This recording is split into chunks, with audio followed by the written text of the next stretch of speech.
Yo, yo, yo. It's Marky Marks Terror.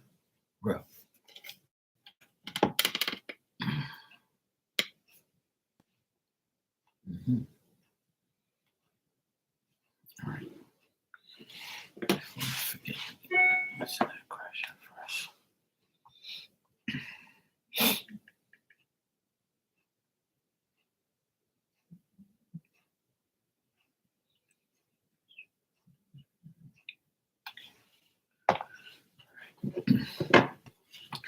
Yo, what's up, bro? How you been, man? How's things? All's good, man. I can't complain. I've been through some shit here and there, but I'm nothing I can't handle. Nothing I can't handle, bro. All's good. Same shit, different day.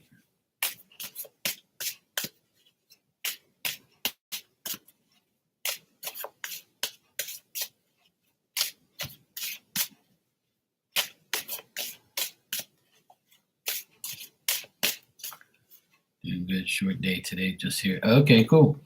Nice. Short days are good. Short days are good. I didn't work all week because a friend of mine committed suicide, unfortunately, on Sunday night.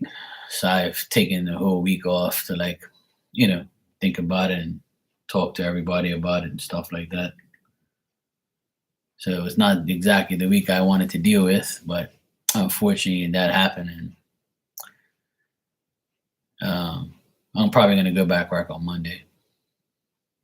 Well, I work for myself anyway, so I can do whatever the heck I want. But I took the week off this week to mourn my friend's death, and today, my cousin got buried today. Yeah, it's been a rough week. My cousin's funeral was today. She was 83. She's my mom. Obviously, she's my cousin, but I'm cool with her daughter and my cousin and stuff. So that funeral is today, and then my friend's funeral is probably next week. And his it's just been one of those weeks. It's just been a rough week dealing with things like that. Thanks, bro. I appreciate that. But I'm sure he's in a better place now. I hope. So it's it was just shocking to me and to everybody. People I talked to my other cousin today about it. He was like, "I can't believe it happened." I'm like, "Yeah, me too, man. I don't know what to say."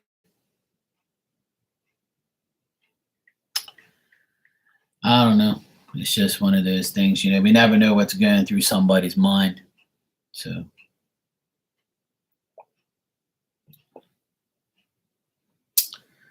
I just hope God forgives him. That's all. I really do.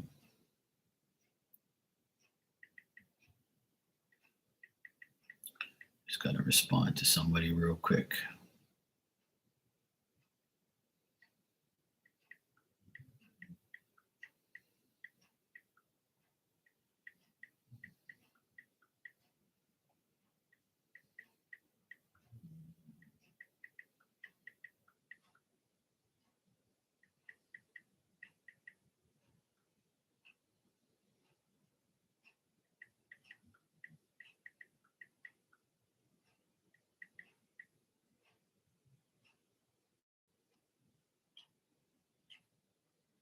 All right, cool. Just have to respond to somebody. But yeah, otherwise um, it's been a rough year so far. Not for me, but like for people around me that I care about. Obviously, my mom and dad had a bad car accident, and their car got totaled, and they're waiting to get a secondhand car now. Just so they can, because my dad's getting 80 this year, and he says he doesn't really want to drive too much longer, so he doesn't want to buy a brand new car. He doesn't want to spend money. So um, we're trying to find him a secondhand decent car that'll last him a few years, and it's just like been a never ending story. It's been deaths in the family, deaths with friends, my parents, car accident, my sister's going through a divorce. It's like a never ending story of shit. Hey, what's up, Lorraine the Pain? So, yeah, it's been one of those years where I'm stuck in the middle between everybody, and I'm trying to help. I'm trying to, be there for everybody, support everybody, because my life is okay. I can't complain. I don't really complain about life like most people. I just live my life every day, do what I have to do, and like, there's no reason to be, you know, stressing out over too many things. But there's always something. Look at Hondas, they last forever. Yeah. We have some Hondas here. My neighbor actually has a Honda Civic. My neighbor has a Honda Civic, and she's been running that thing forever. So my dad had a Nissan Sentra, and that lasted right up until it got totaled, which was 22 years. And it's unfixable, so it's beyond economical repair.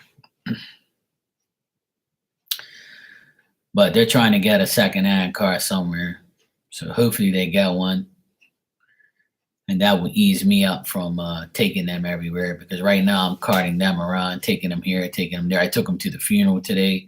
I went to go pick them up. I took them home.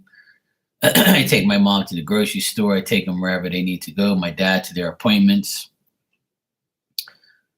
Man, it's like a never-ending story. Yeah, we got a lot of Volkswagens here. The Volkswagen Golfs.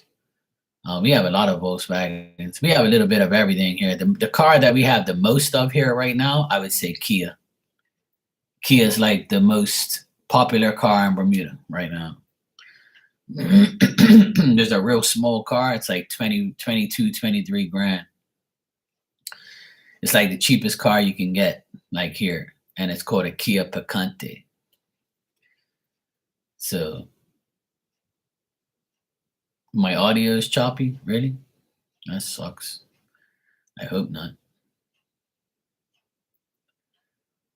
Anybody else having seeing issues with my stuff? It could be. Let me see if my internet's looking good. Let me check. Yeah, my internet looks good. I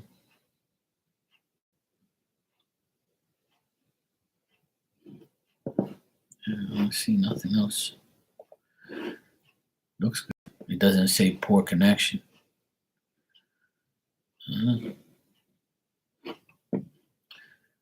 Might be YouTube.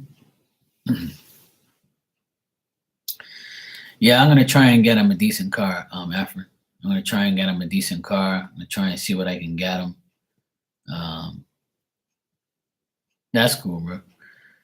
I'm gonna see if I can get them a decent car and see if I and I'll just try and get through all of this bullshit. See if it makes things better. Hopefully.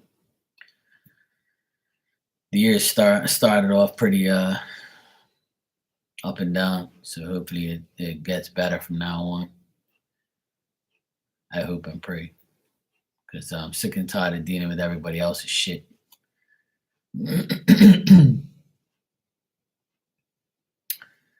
I want my life to be back on no helping zone. I want to go like 1 week where I don't have to help anybody. Like, not on here, but I mean like here in my life here. I want 1 week to go by where nobody says, "Hey Mark, can you do this for me? Hey Mark, can you do that for me? Hey Mark, can you do this? Can you do that?" Like this has been "Hey Mark" year. "Hey Mark, can you do this?"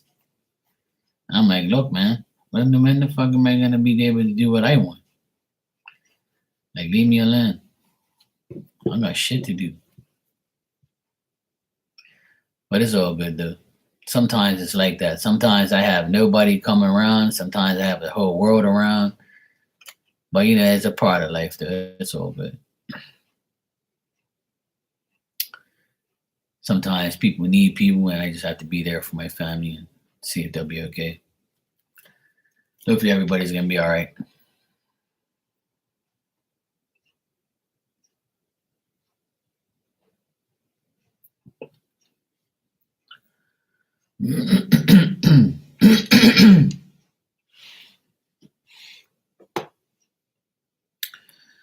La-di-dee.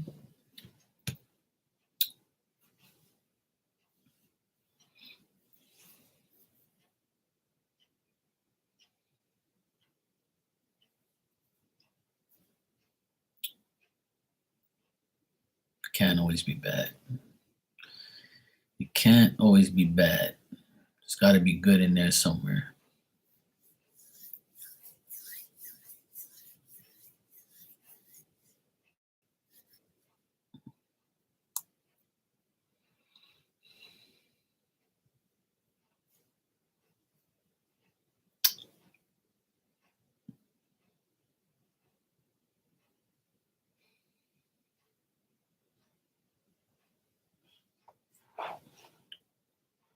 If you guys want a message, let me know.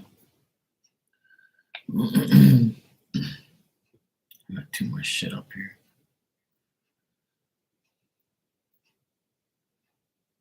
I want to put shit somewhere else.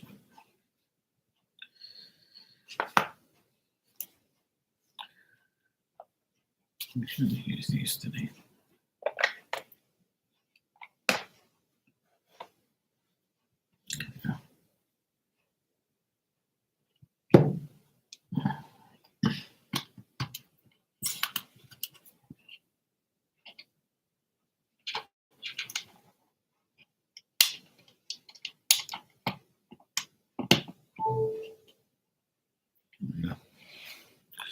Forgot to charge my damn phone.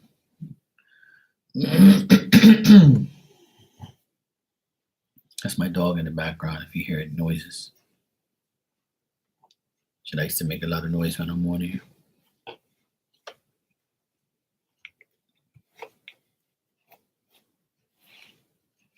All right, cool. Now you got some more space here. I got some more space. Actually,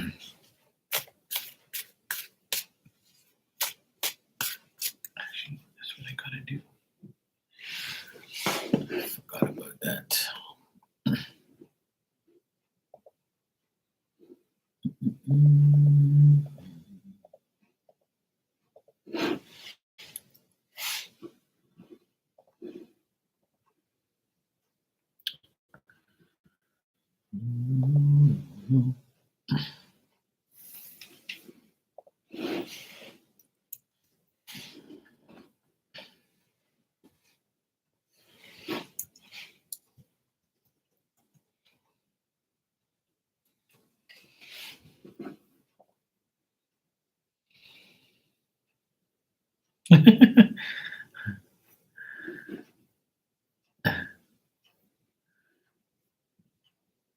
That's a normal thing. I've done that. I see things like that through spirit, They say things like that so I can, give you you know what I mean? To give you a sense of confidence or to tell you, hey,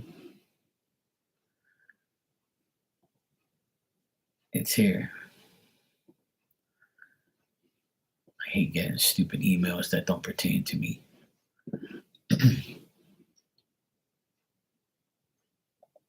All right, cool.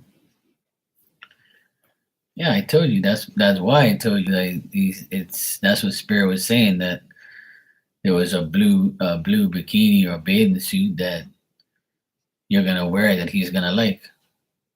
So they wouldn't tell me that if it wasn't real. At first they told me blue and white, and then I saw they said blue and white, and I said blue.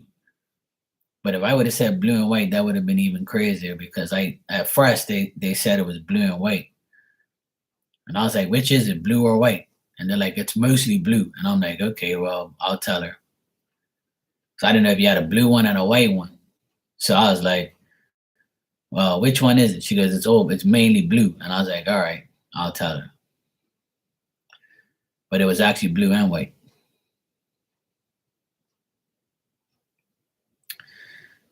Well, yeah, when you held it up and I saw the blue and white, I was like, no fucking way. I was shocked myself. I was laughing on the other end. I was like, this is crazy. They told me blue and white. But I thought they were saying, see, because sometimes I can't really hear properly. I thought they said blue and white, but wear the blue one. But if I would have said blue and white the very first time, that would have even been crazier. Because then when you held it up, I was like, what the fuck? This girl had her bathing suit right there. Like that shit blew my mind. I was like, no way, this can't be real. Like, nah, everybody says that too. Everybody says, Mark, you be looking at my fucking room in my underwear and shit. I said, sometimes I can see, like, they don't, obviously we're joking and shit, but like, they just give me specific things. They show me things, so they can show me right where you are. They can show me a lot of things, trust me. They can telepathically put me there if I really want to be, but I don't really go deep like that. I don't really care too much to go to people's houses and shit like that or do that type of dumb shit. I just want them to be simple with me and just tell me what they want me to tell you. So whatever they say it and I believe it, I trust it, and then that happened. I did the same thing with Becca. Her mom told me that her son had a yellow shirt and her son hasn't worn a yellow shirt ever. And then he had that one yellow shirt. And then I said, oh, I see your son with a yellow shirt. And she was like, what the fuck? She couldn't believe it. And I was like, I'm just showing you I'm just telling you what your mother's showing me. Like, that's all it is. Spirit is just, they show you. So me, I'm a, the type of guy that gets shown things. They just say, here, look at this. Well, if they want to show me your underwear, then they'll show me your underwear. One time someone did that to me on my live. They was like, Mark, how the fuck you know I had this?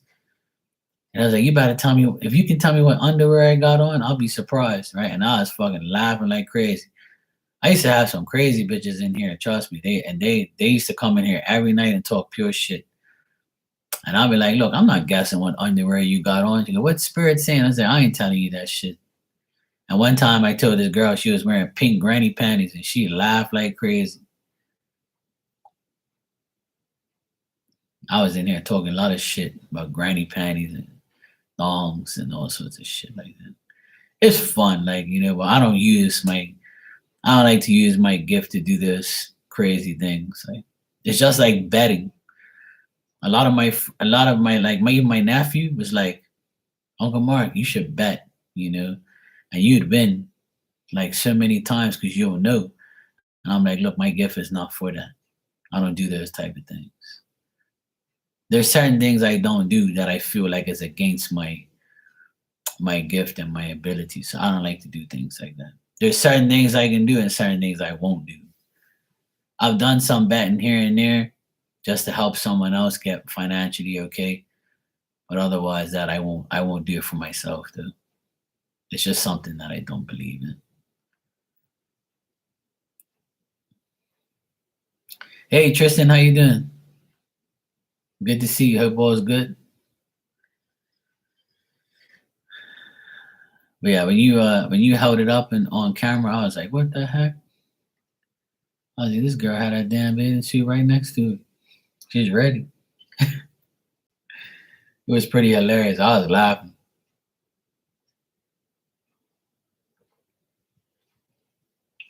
Yeah, I know. I saw that. I was like, what the heck? Yeah, I'm doing good, Tristan. Oh, it's good. Better today. Today I feel good.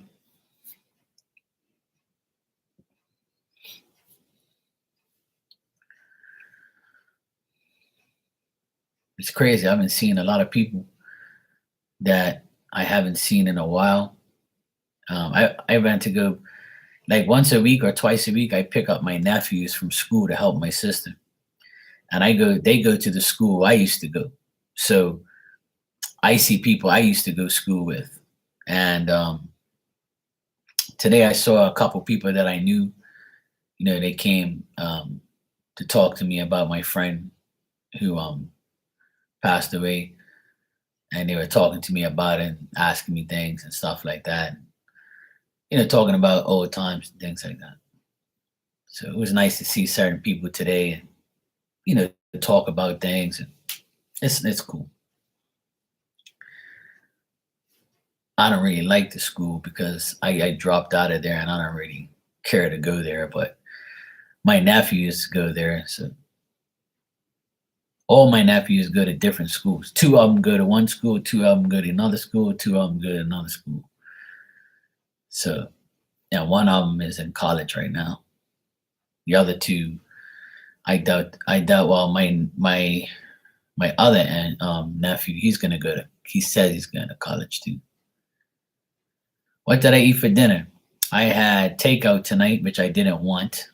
Well, my sister said that she'll treat me, so I was like, all right, cool. When it's free, take it. I had a turkey sandwich. I had a hot turkey platter, turkey sandwich platter, which is it's a turkey sandwich with white bread, and it's got gravy all over it, and the gravy's like on the fries, and it's got coleslaw on the side. So I haven't had that forever. So today I didn't eat as healthy as I wanted to, but I kind of was like all over the place. So I didn't really eat what I really wanted to. I was fucking irritated.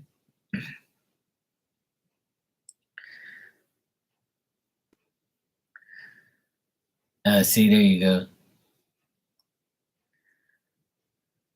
Reese's cookies. I got some cookies today because my nephew came over here earlier to watch the game with me. Um, we were watching football and then, well, soccer to you guys. We were watching a soccer game. And my nephew is like, you ain't got no cookies here, man? I'm like, what do you mean I ain't got no damn cookies? I tell you, I don't want no damn cookies around here because I'm trying to lose weight. And he's like, come on, man, get some cookies, Uncle Mark. You always have those nice cookies. So today I went to the grocery store about 2 hours ago, and I got the cookies that he likes. I got some different ones, but the same brand. And while I was at the grocery store, they have a new Oreo chocolate chip cookie with the Oreo. It's a chocolate chip cookie with the Oreo icing in the middle. And I had to turn my head away. I was like, nope, I'm not going to get that. Hell no. Yeah, I like soft cookies, and I like the hard crunchy cookies and stuff like that. I don't mind. Like, I'm really a brownie guy. They used to call me Brownie Marky Brownie or Brownie Marky. So I used to talk about brownies all the time. Yeah, I like crunchy cookies. They're okay. It all depends on what it is. Like, all depends on what type of cookies. But I like brownies the most. What I do is I actually have a video on my Instagram or my YouTube. I can't remember. I think it's on my YouTube channel on here. It's a video of me making a double double chocolate chip cookie brownies, where I have the actual regular chocolate chip cookie batter and the double chocolate cookie batter.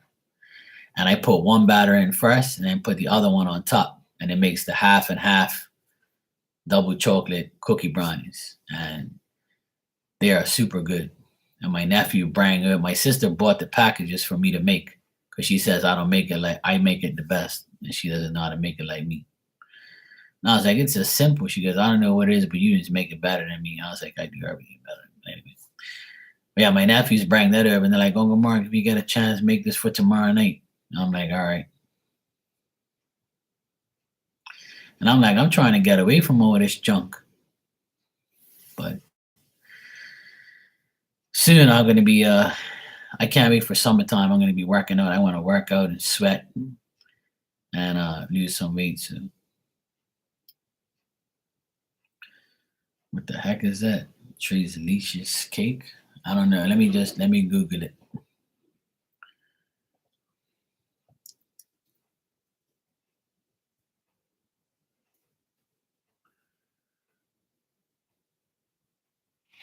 Leches cake. Oh yeah, I like that. That's nice. I've had that before. They have that at the brunch. They have that as a dessert at the brunch. Yeah, tres leches cake. Yeah, that's delicious. I like that. I haven't had that forever, to be honest. I couldn't tell you last time I had that, but when I go to brunch, I see that all the time, and I eat it sometimes. Yeah, I eat it sometimes. I'm a cheesecake guy. I like cheesecake.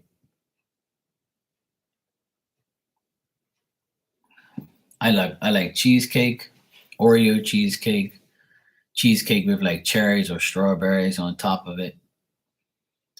I like carrot cake, chocolate cake. I like lemon cake with lemon icing. That's the bomb. I love that. My mom makes lemon cake with the lemon icing, and it's really really good. I like banana bread. I like bread pudding. Um, I like all sorts of types of desserts. I like cakes and things like that. I like vanilla chocolate split cake, like half and half. For my birthday this year, I had an Oreo cake. Hey Paige, how you doing? Um, it all depends, Lorraine, because banana bread has eggs in it, and it has bananas, so it's good for you. But my sister made banana bread with chocolate chips in it on Sunday, and I had a piece of it, but I'm not really a fan of banana bread like that. I like banana bread, but I like banana bread with cream cheese on it. But see, my nephews, they like banana bread with chocolate chips in it. I think that's kind of gross. I don't like that much. It's not gross, but I'm just not really a fan of it. I like banana bread with walnuts in it. My mom makes it from time to time, but nobody likes the walnuts, but just me and my mom. And she'll make that like if she has like too many bananas, she'll make banana bread with walnuts, and I'll get it right out of the oven.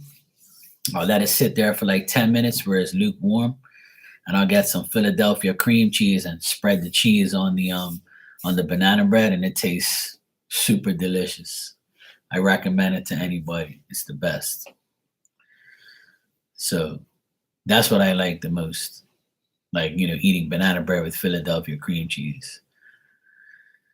Yeah, banana pudding, bread pudding, um, with the raisins and stuff. I like all of that.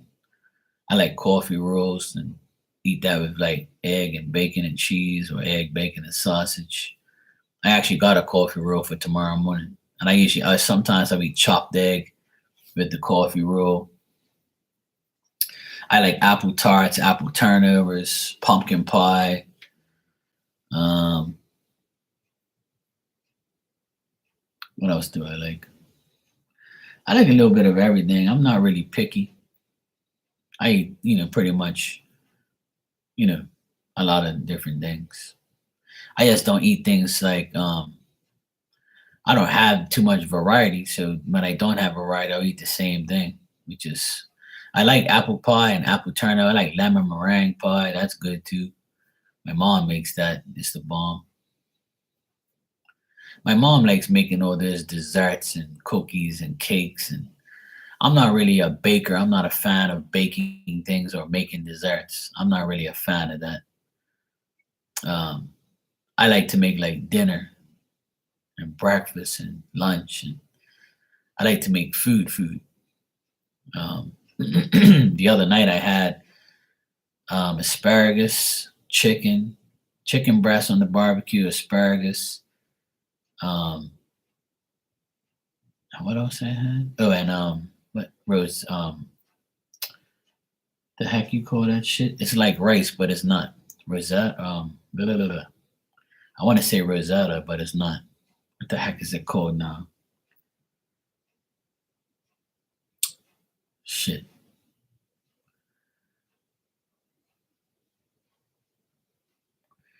Sounds like Rosetta, but I don't know if it is called that. I can't remember. Anyway, um, it's some type of stuff my sister made the other day. It was pretty good. I like it. It's not that bad. Fuck, that's irritating me now. Can't remember what it's called. Shit.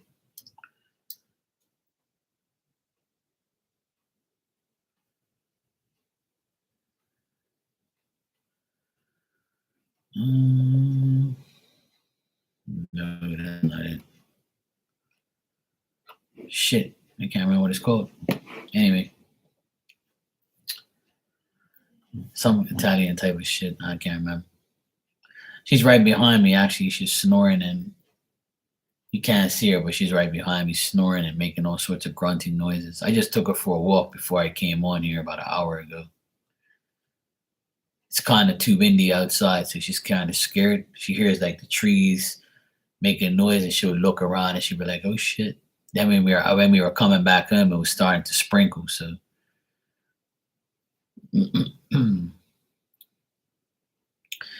yeah, she's cool. She's literally right behind me, so you can't see her. Yeah, she's scared of the wind and the trees and all that. We have a lot of palm trees around here, and they make a lot of noise when it's windy. So she'll look up and be like, "What the heck is that?" She's something else. She's been a good girl lately, though. She's been good.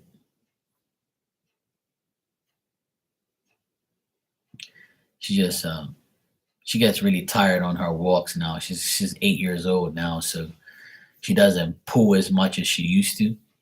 So she takes her time going up the hill now. We have a really, really steep hill here, so going down the hill is fine.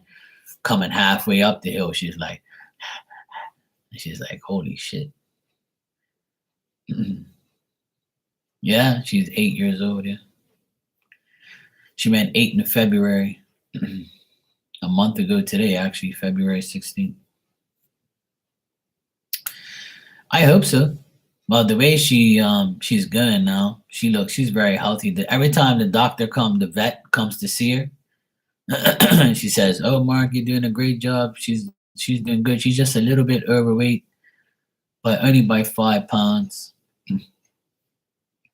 And I was like, "Yeah, you just caught her when she ate. She eats like people food sometimes, so we give her." But she was like, "Yeah, she's fine. Yeah, she's thick, but she's okay though." Yeah, why not, Tristan? We only live once. Yeah, exactly. My mom on Sunday, my mom made pork tenderloin and macaroni and cheese and vegetables. So my mom gave me like extra macaroni and cheese to give to her. So when I ate lunch the next day, I ate the leftovers and I had extra macaroni and cheese for her. So I put it on a paper plate. I put it down on the ground and she was like drooling before she even went there. Like she knows, like when I was heating it up, she must have smelt it, and she was like looking at me, and you see the drool going like this, and I'm like, "What the fuck, dog? You're stupid." So she ate the macaroni, and she was licking the plate, trying to get the cheese off the plate. She acts like she's never seen food in her life. I had a pit bull for like 14 years, and I got him when I was like 19, and he passed away when I was like 30 something. So um, he used to like eat macaroni and chicken, and my mom used to cut it all up for him and give it to him, and he like mash it up like within a second. And it's like my mom is like, yeah, I know she love macaroni and cheese. I said, "Oh, she loves any damn thing. Dogs don't discriminate. I've never met a dog that doesn't eat people food yet. And if they don't, there's something wrong with them. Even us, like we always eat different things and stuff like that. I try not to eat like ice cream and shit like that, but sometimes like I'm like, fuck it, I don't care. Oh God, it's Becca B and Daddy.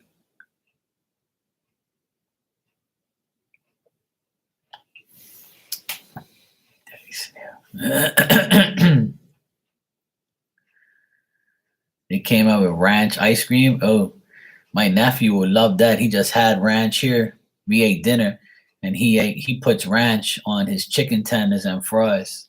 And I'm like, ugh. I bought ranch just for him. But we guys eat Cookie Monster ice cream. Yeah, I know you're a crybaby. Crying to me earlier today, or crying at me, made me feel kind of bad. I was like, I hope she don't think I'm fucked up. Yeah, my a friend a person I know, not a friend of mine anymore, but a person I know used to put ranch on their pizza too. They'll dip the pizza in the ranch. I like walnut brownie ice cream and Cookie Monster ice cream, cookies and cream, Oreo cookie ice cream, anything with Oreo cookies in it. I like.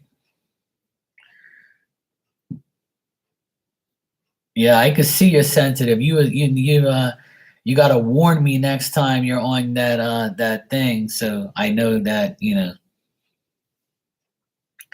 not to say sensitive things to you, even though it wasn't my fault. It's Lorraine's fault. Lorraine's always starting trouble in my chat room. She wanna ask me for my opinion, and then things get out of hand. That's not my fault, Mark. Yeah, Lorraine's always starting shit, man. You know. She made me say something. I said something, and then Becca got all upset. I got a bunch of crybabies around here. I said, "Me can't take a joke. What's going on around here?" But it's all good though. Long as she don't diss me, you know, it's all good. I try not to say too many things in here because some people take it offensively, but it's just my opinion, and I would tell you about opinions of others. And I just don't want nobody ever take it serious because I'm not really in here really dissing anybody directly. I'm just telling people what I feel and what people feel and how they think. And if you're asking me for my opinion, I'm gonna give it to you. So don't blame me. Blame Lorraine. She's the pain. Yeah, it's all good. As long as you're not mad at me, I'm happy. I don't want you to be mad at me because I say certain things. And I don't want you to think it pertains to you because it doesn't. Because if that was the case, then I wouldn't be. Yeah, of course it's on me. Yep. But you're the one who asked me for my opinion. Uh-huh. Okay, good. As long as I'm still your daddy, just make sure you blame everybody else.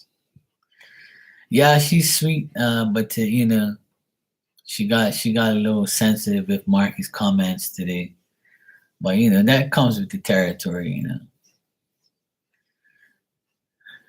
I'll give her a pass because she was on her rag.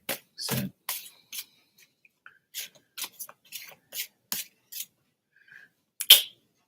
see what I mean? Yeah, but you started it though. Don't get me started. Don't get me started, okay? You started, okay? You said, now that you've seen me live, what do you think about me? And I was like, blah blah blah. And then I said, well, people who don't show themselves, I can still tell, blah blah blah. And then you riled up Patrick over there because you're SpongeBob, and SpongeBob aggravates Patrick, and then Patrick aggravates Squidward, and then we all argue amongst ourselves. See, but it's always your fault because you're SpongeBob. SpongeBob is always the one who aggravates everybody, just like how you did today. See.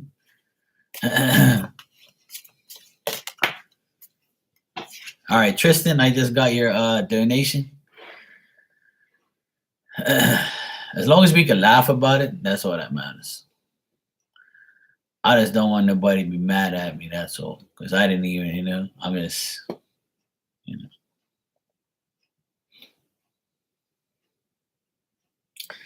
Me, I take accountability. I took accountability. I even made sure that everything was cool.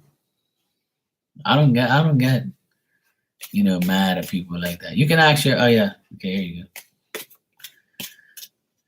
Sure, you can ask for it, General, sure. For the next few months, all right. I do as far as 3 months, so I don't really like to look too far ahead. But I can give it to you for 3 months. We'll see what we can get.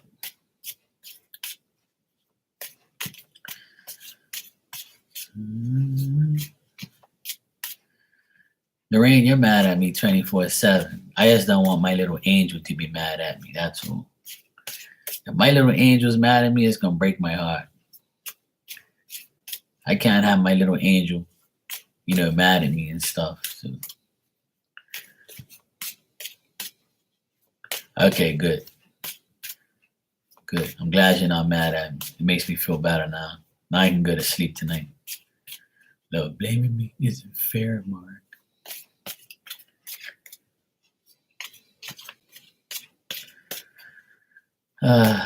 Leos, I tell you. Leo women are like the biggest pain in the asses for an Aquarius man. You know that?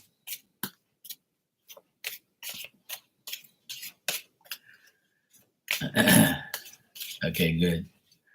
All right, Tristan, let's see what we got for you.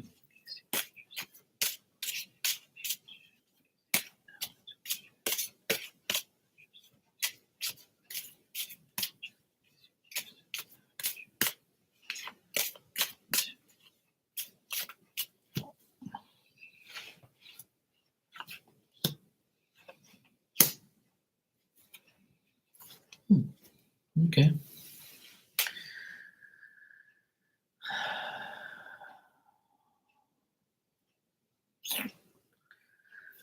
She always says her daddy's snail, and she always says my lover boy. Today she said lover boy. One day is my man. One day is my daddy. One day is BBC. One day is this. She don't know what to call that poor guy. No wonder he's checking her credit. He be like, this woman's crazy, yo.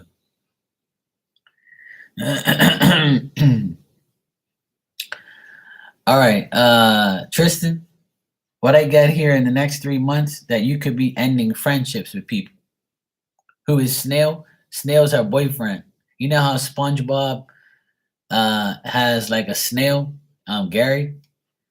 Like we named her so-called boyfriend or whatever, It's not even her boyfriend, it's just, somebody that she's with, She likes to call him different names. So we call him Snail. I called him Snail. That's his nickname. Leave me up to the nicknames. I can do them all. I see you ending friendships with people that you don't want to be friends with anymore, Tristan, and that's a good thing. If there's people that you don't like, get rid of them. One of your friends' nickname is Snail. Oh shit! So now we have another one. I think that in the next 3 months, if you continue to follow your old ways and live the way you do, you're not going to be very happy, or you're not going to probably make any effect to make a worthwhile change in your life. So in the next 3 months, Spirit's asking you to change the way you live, change the way you think.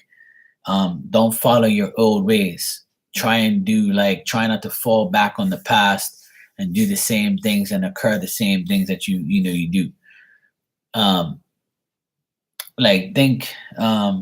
If you're thinking about moving or relocating to another place, you can do that in the next 3 months, and it'll be better for you if you do that. If you don't want to move, that's fine. Just try and make where you live a better place. So you come home and you're like, okay, cool, I got this now, I got that.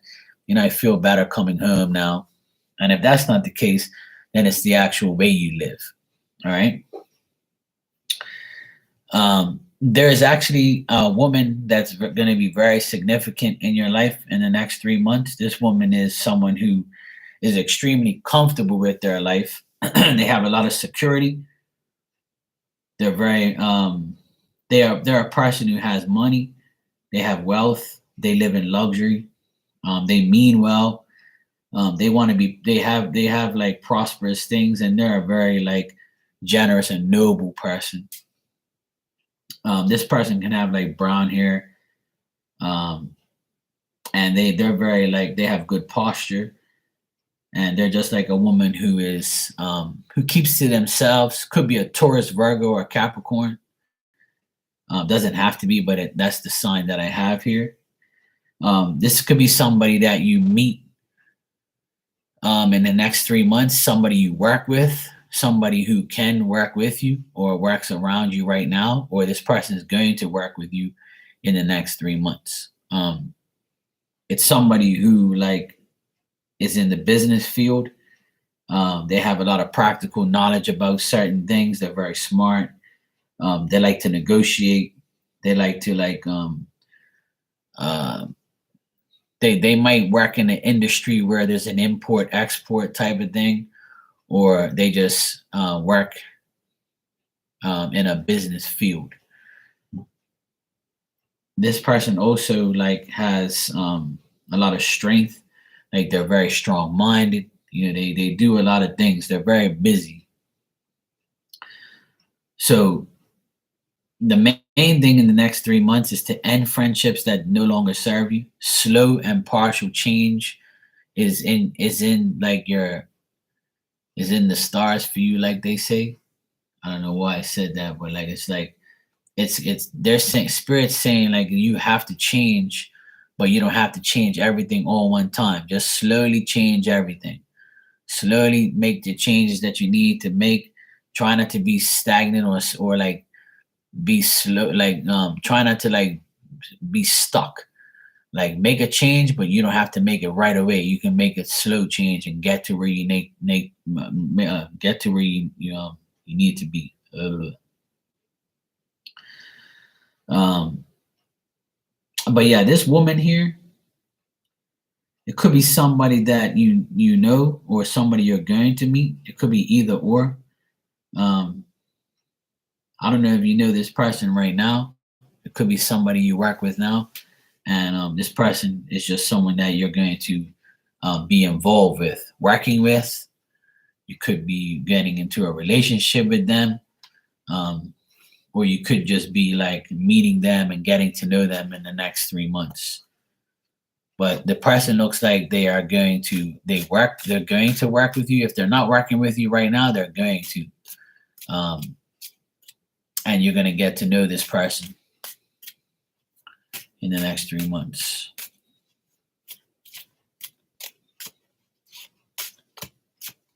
Let me just check something about that. That came up very yeah, here we go again. So yeah.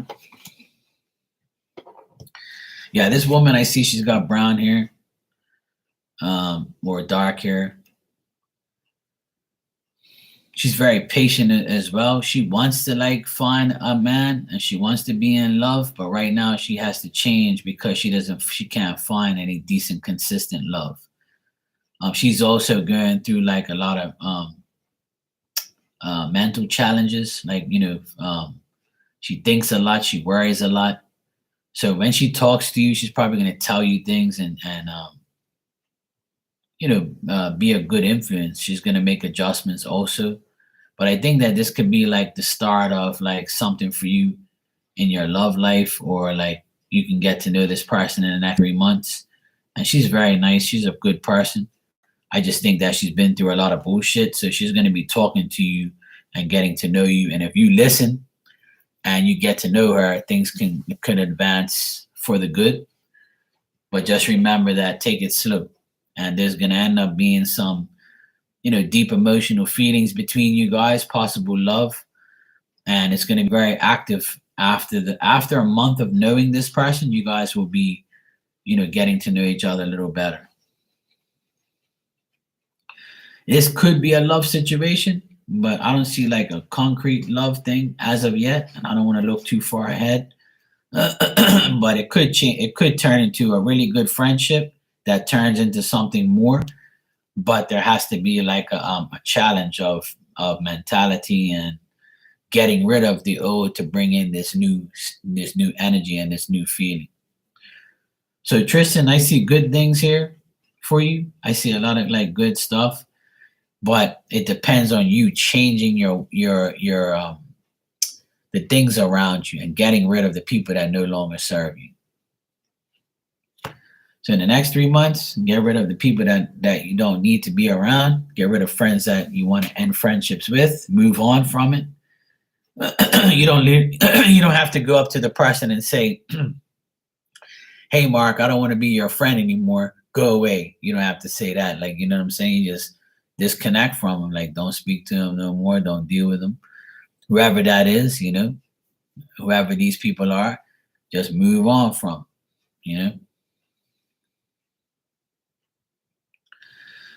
Well, that's up to you. It could be, like I said, I see that it's friendships, and it could be like the way you live your life at home.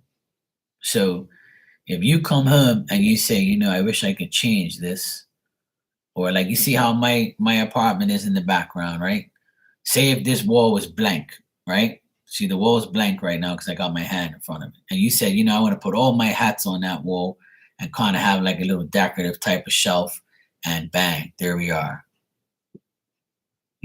I want to have an end table like that with a candle and a clock and some speakers or whatever. I want to put a TV up on my wall, like things like that. Like they're saying, like, kind of beef up your area, make it look nice so you can feel better when you come home. But if you have everything that you want at home, this could mean like changing other things. Just making yourself feel better at home, making the worthwhile changes that you need to make. Like renovates things and just make things better. Change things.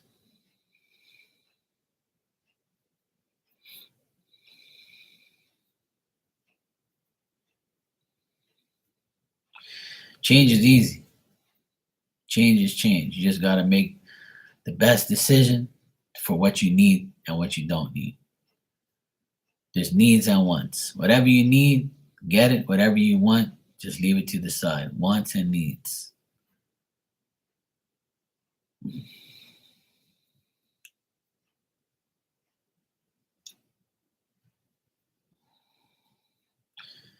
He calls himself daddy. He knows he's my daddy. Whatever. Big Daddy D Chanel. This woman, I tell you. Oh, Lorraine the Pain. Paige says she listens to happy music to help you every day and read poems. I couldn't tell you last time I read a poem. But I have listened to some nice music lately. Sometimes it all depends on what mood I'm in. I listen to reggae and rap on a daily basis. I've actually listened to some what you call it. I listened to some Christian rap the other day that was on TikTok. Guy was pretty cool. I kind of like the lyrics and stuff. It was pretty cool. I don't really listen to anything else but rap and reggae, to be honest. But I listened to some Christian rap the other day. It was pretty. It was nice. Something different. I downloaded it. My dog's making all that noise in the background, by the way.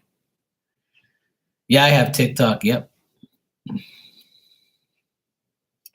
I don't do nothing on the TikTok. I used to do readings on there, but I don't do readings no more.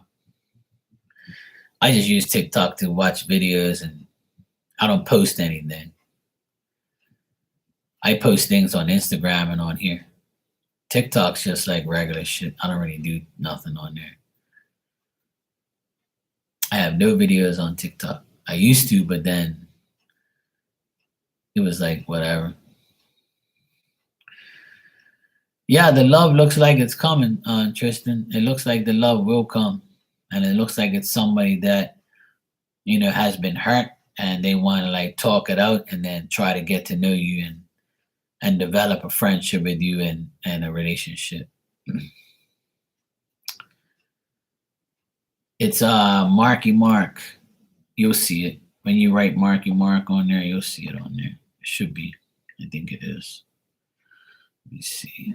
Yeah, Marky Mark. My TikTok's Marky Mark BDA, which stands for Bermuda. Marky Mark BDA.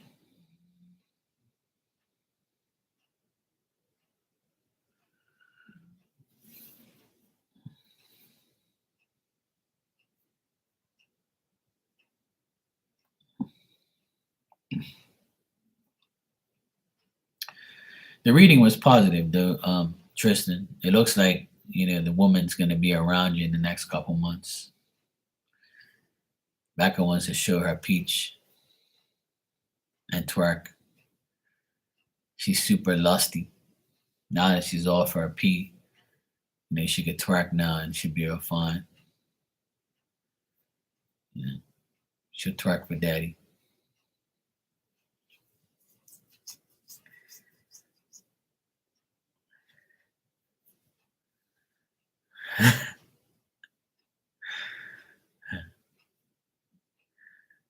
they all keep me on my toes. Sometimes they get sensitive and things. I have to remember that I'm an old man compared to them, so sometimes I gotta watch what I say. They're not take things serious and shit. Nah, it's all good. As long as my little angel is not mad at her daddy Marky, then it's all good. Yeah. I think she got a little riled up today. I was like, oh fuck, here we go. Becca's gonna throw something at me. She's gonna stop speaking to me now. She's gonna say I don't like Marky no more.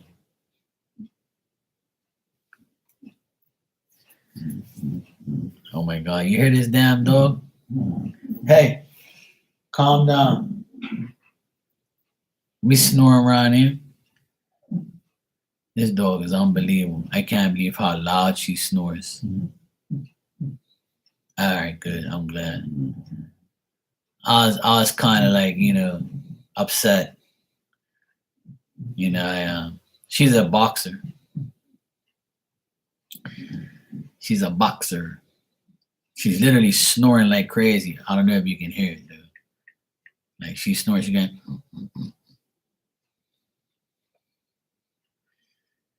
She's the cutest dog ever.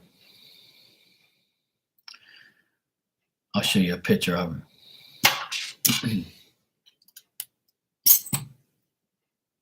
It's her right here. My little beef.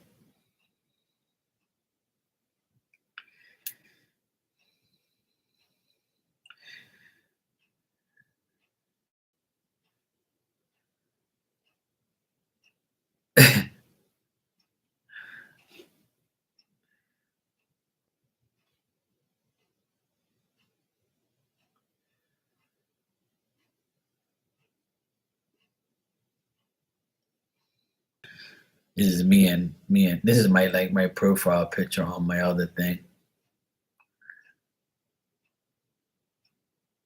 She was looking down at the door. Not the door, at the ground. This is her on her blankie. See?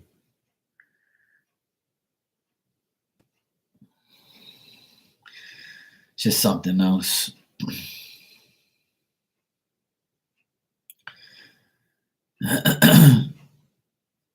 Yeah, she's my pain in the ass.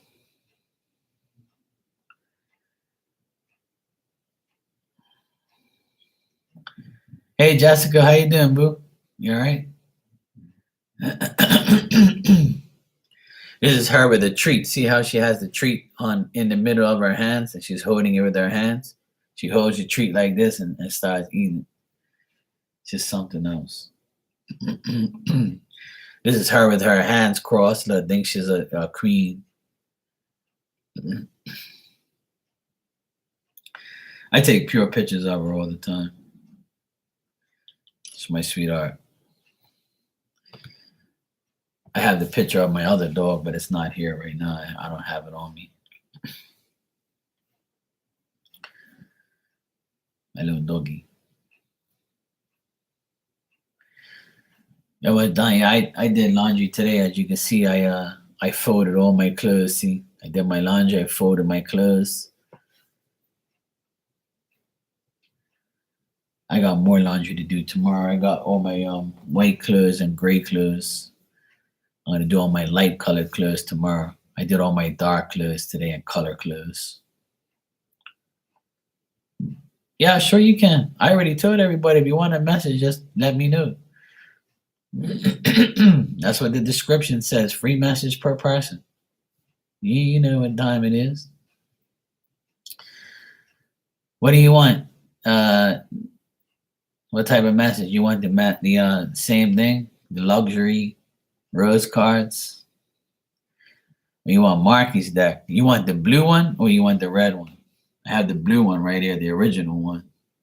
And I have the red one here too. Oh, it's up to you. Want the blue? All right, cool.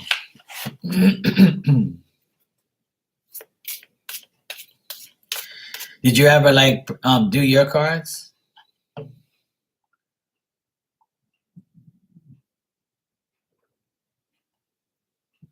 Did you like order them?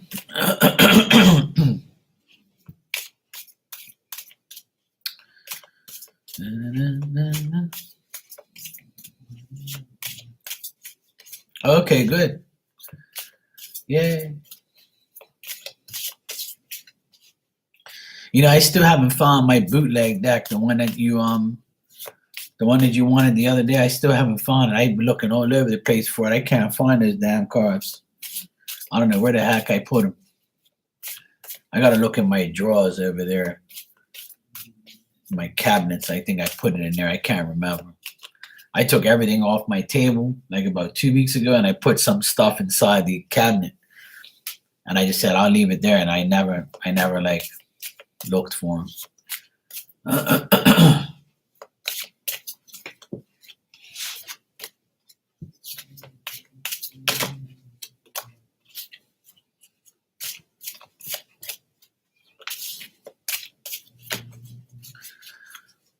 Good. All right. Your first card is Let Go of the Past. Sure, Jessica. Let go of the past. You might be traveling soon. And this doesn't necessarily mean airplane, but it could mean like you traveling somewhere far in your car. Or it could mean traveling soon. You might be coming to Bermuda, to come see me if you want. And what you want is in the near future. What you want in life is in the near future.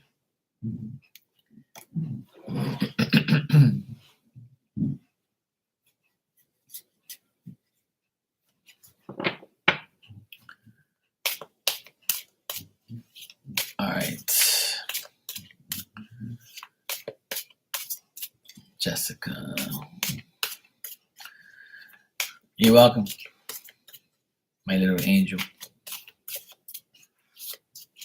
All right, Jessica.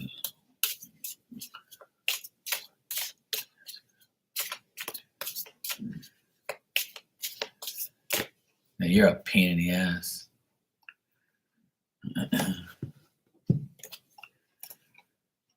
All right, Jessica, someone is spying on you.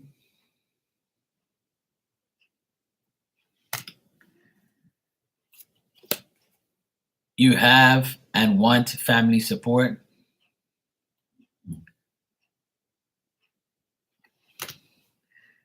And they really like you a lot.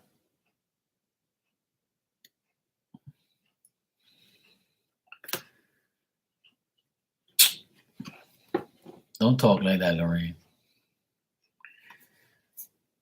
The only person that would be sad would be Snail. But then again, all he's got to do is look at your credit score, and he'll be like, "Oh well, it's all good."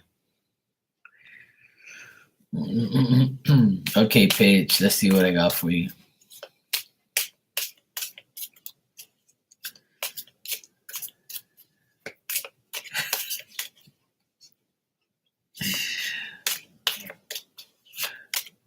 You walked right into that, didn't you? You just like walking into, Of course, I don't want you to talk like that, though. You've been joking.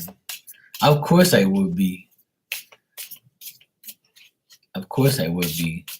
But I don't want to I don't like to talk like that. You know, I don't want you to talk like that.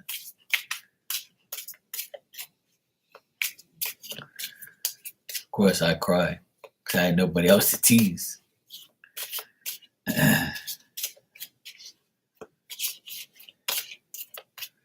Treat me better, Mark. Who you think I am? You damn man.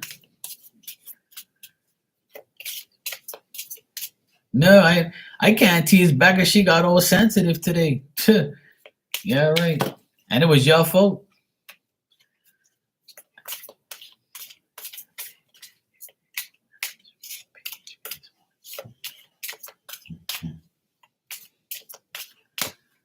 I can't have my little angel sensitive like that.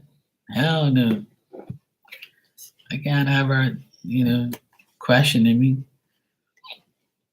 Can't have that. All right. Paige, you got self-confidence and stability.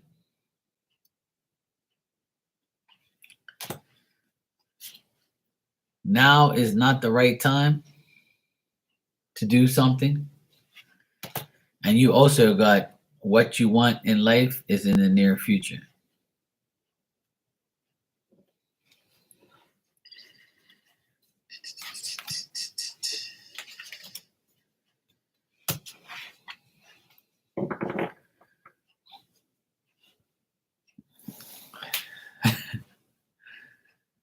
You need to know about a stalker? You don't need to know about a stalker because it's just a stalker.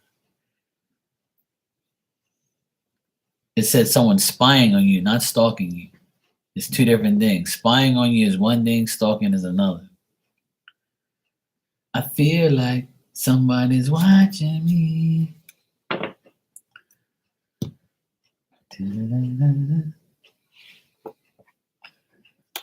That's why that quotes. That's why it says spying. If it's a spy, you're not gonna know.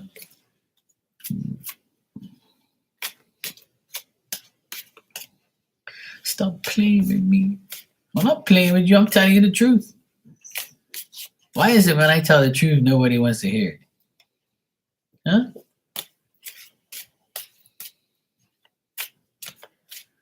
Oh, Dodo woke up. Now she's gonna do ring around the rosy, and now she's crazy. You all right, Dodo?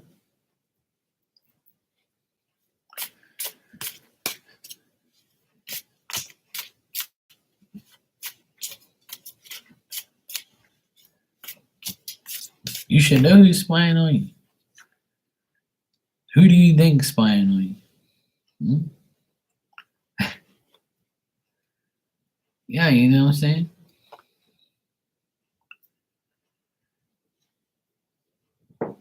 The person who's spying on you is a guy. It's a man. A man spying on you, somebody who has evil intentions. A man who you walked away from, a man that you realized that wasn't right for you. It's a man who is insecure, who's weak, who is somebody that you walked away from for somebody. You walked away from this person from somebody to go to somebody better. But you walked away from this person. They're very tricky, but they're man. Could be an Aries. I got the Magician reverse. So it could be an Aries or it just could be somebody that you walked away from.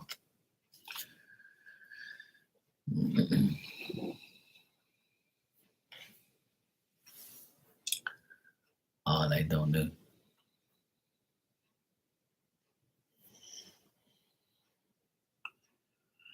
I wanna feel like somebody's watching me.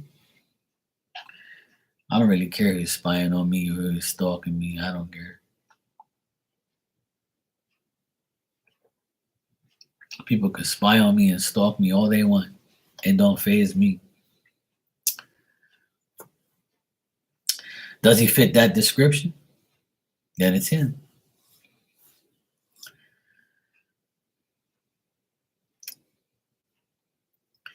If he fits the description, then it's him. Well, then it's not him. Exactly. Now you know. It doesn't matter who it is, see? Because it's somebody that's irrelevant. So you have to look at it. You don't have to know everything. See, because sometimes you'll never know. And who cares if they're spying on you? If you have nothing to hide and you ain't worried, you should be worried about it anyway.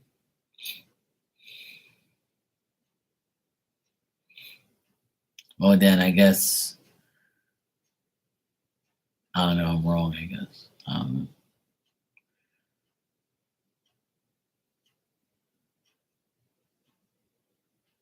I don't know.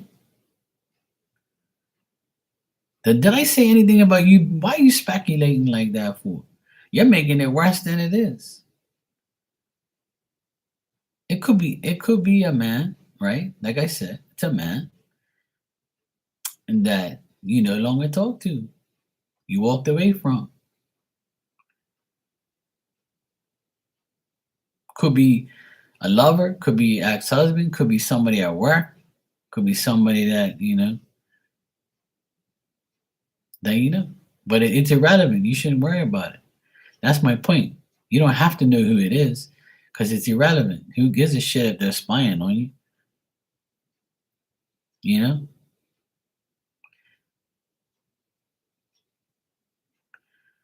Oh my god. That happened like so long ago, yo. You're still worrying about that? And why are you making it about me now? I said someone's spying. You said someone's spying on you. I didn't say someone's trying to kill you. Did I?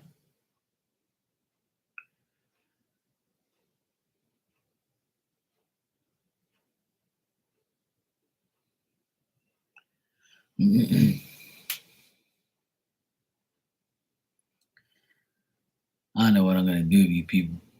I really don't.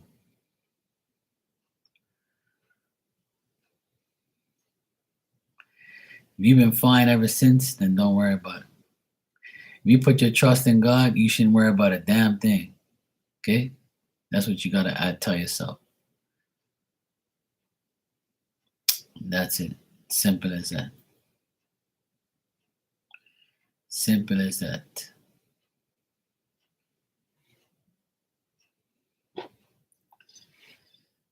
Don't worry. Be happy. Don't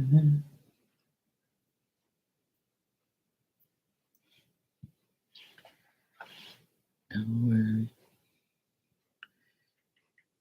Be happy. Give me a sec.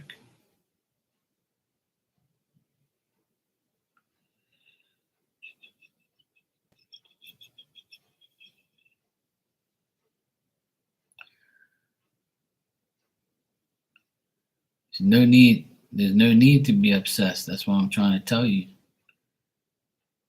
Getting too many readings is not good. Too many readings is not good, and trying to find out every last thing is not good either. That's why I have faith in God and He'll make everything right. There's no need to be obsessed. It's very unhealthy and it's not good.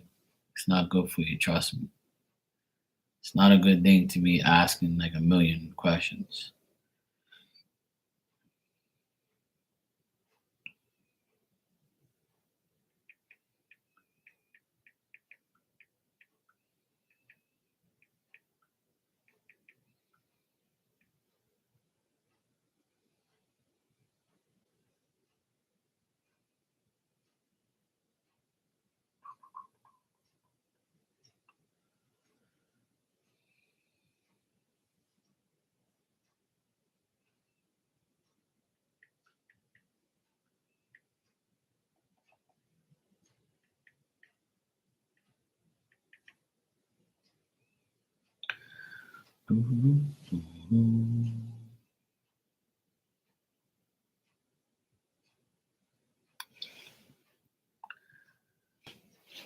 It's 11:11. Yay.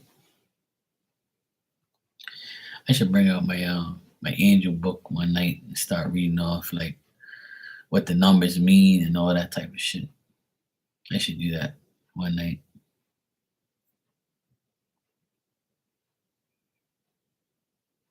You see me, man?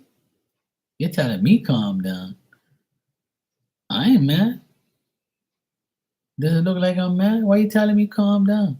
I'm telling you calm down. You're like writing in caps. Someone shot on my house, Mark. Oh my God. Like, anybody's got to calm down as you, sweetheart. I ain't shouting.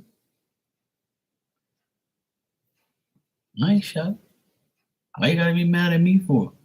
I ain't done nothing to you. Hmm?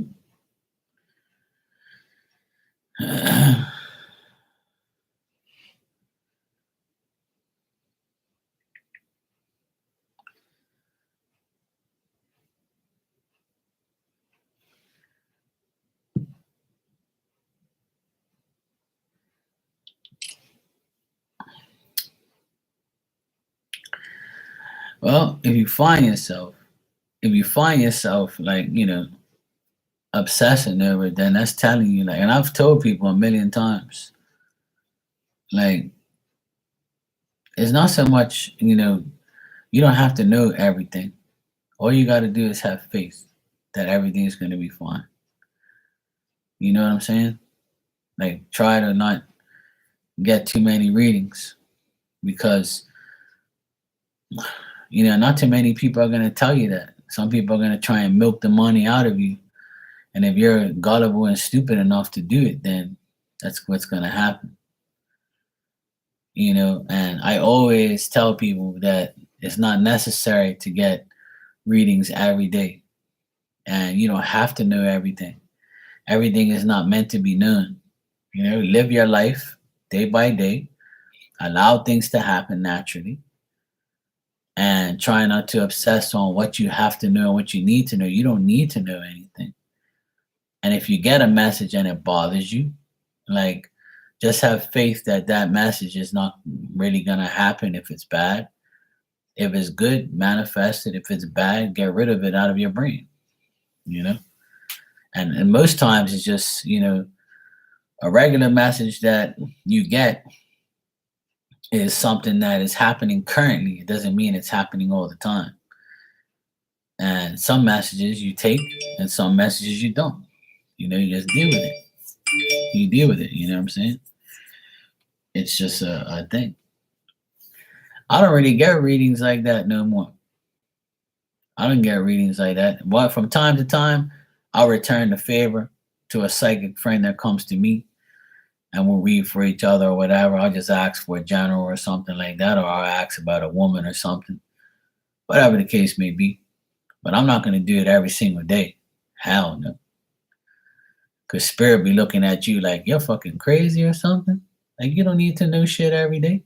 The fuck you think this is? You think I'm here in spirit world gonna be waving my magic wand for your dumb ass every day? It's not necessary, to be honest. But to each their own. I can't tell nobody what to do. I'm just giving you my opinion. My opinion is live your life. You don't need tarot readings every day. If you get a reading, you should get like a reading maybe once a week, just to get a little general reading or something, get a little warning, see if something happening or something good's gonna happen. Once a week's fine. Even if you come in here and get a regular message, or you go to somebody and get a free message or a free question, that's all good. There's nothing wrong with that. That's why I offer a free message every day. It's nice to get a little message. It feels good to get a message. But I go in somebody's room, I want a message too. Yeah, sure, give me a message. I'll take it. Fuck it. It's nice. It's all good. But getting like, obsessed over it is not a good thing. I've been there too. I can sit here and admit that I was obsessed too. There was a time where I was buying readings like crazy. I was going to different people and I realized that, you're doing the wrong thing. This is not the way to live your life. And as soon as I stopped getting a lot of readings and got like one reading every other week or something, I found like life was a lot better. I saved money. I saved the worry. I saved the anxiety. I didn't have to deal with it no more. I just let shit happen. And you'll get to a point where you're like, you know what? fuck it. I'll just get a message and fuck these readings and just like leave it alone. I've had to tell a lot of people like just calm down and just live your life. You don't need a reading. And then I'll probably see him in somebody else's room getting a reading. I'll be like, oh well, I can't fix him. I'm not trying to, and I'm not going to. You do what you want. You eventually will learn your lesson. You'll eventually learn. I did. Hey Mike, what's up, bro? All's good. How you been, man?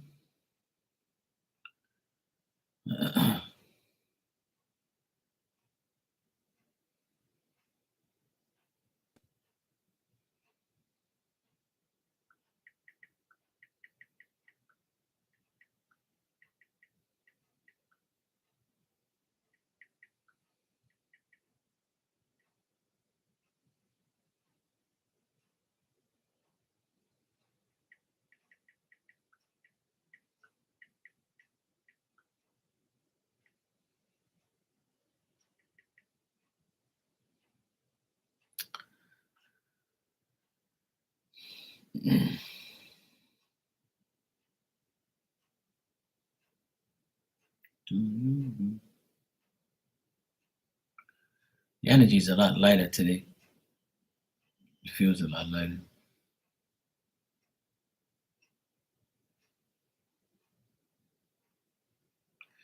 Yeah, Paige, it's you know, it becomes like that sometimes.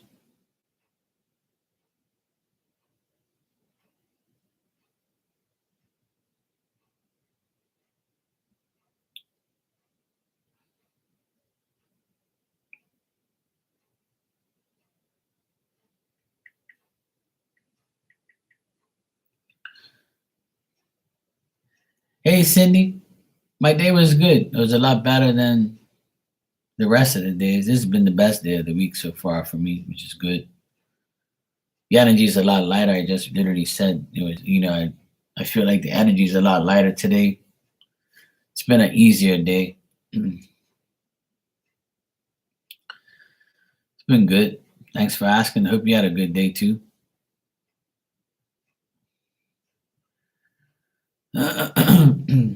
Yeah, I'm all right. I'm good. I actually talked to one of my cousins today about the whole situation, and they're okay. Yeah, my mom and dad, I took them to my cousin's funeral today. I didn't go to the funeral, but I took my mom and dad there. They're still trying to get a car, so um, yeah, but they're okay. I went to pick up my sister. We all went for a drive to my mom and dad's. They're doing better. They're just like my parents are like the complaining champions of the world. So they're always complaining about something. Like try and tell them like stop complaining, like sheesh, man. Because they're getting annoyed that they can't find a decent secondhand car and that I'm always carting them around. And I told them already that I don't mind taking you everywhere. You know, I don't care. You don't have to pay my for my gas. You don't have to pay me. I'll take you. I'll pick you up. I'll do what you got to do until you find a car. I'll take care of you. Just get over it. Oh well, we don't want to bother you. I said, but you're not bothering me. If you were bothering me, I would tell you you're bothering me. I think I'm straightforward enough. So they're continuing to be a pain in the ass. But I still love them. I love a lot of people that are a pain in my ass. But it's cool. I try to be fair with everybody, but don't take advantage of me. My parents are cool though. Yeah.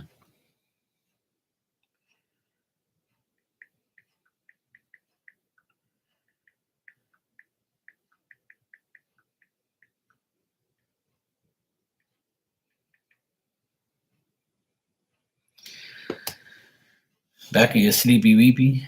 Yeah, you're always sleepy weepy. See, tired of doing nothing.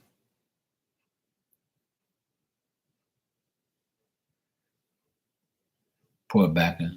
She's it was that time of month for her. And she took her frustrations out on me, so now she feels better. Now I know when she takes her frustrations out on me, I know it's her time of month. So it's all good.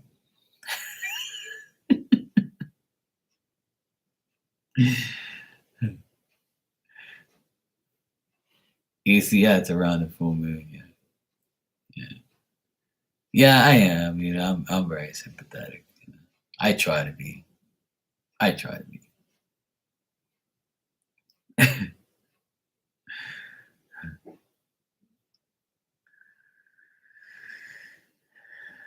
Yeah, I know. I know.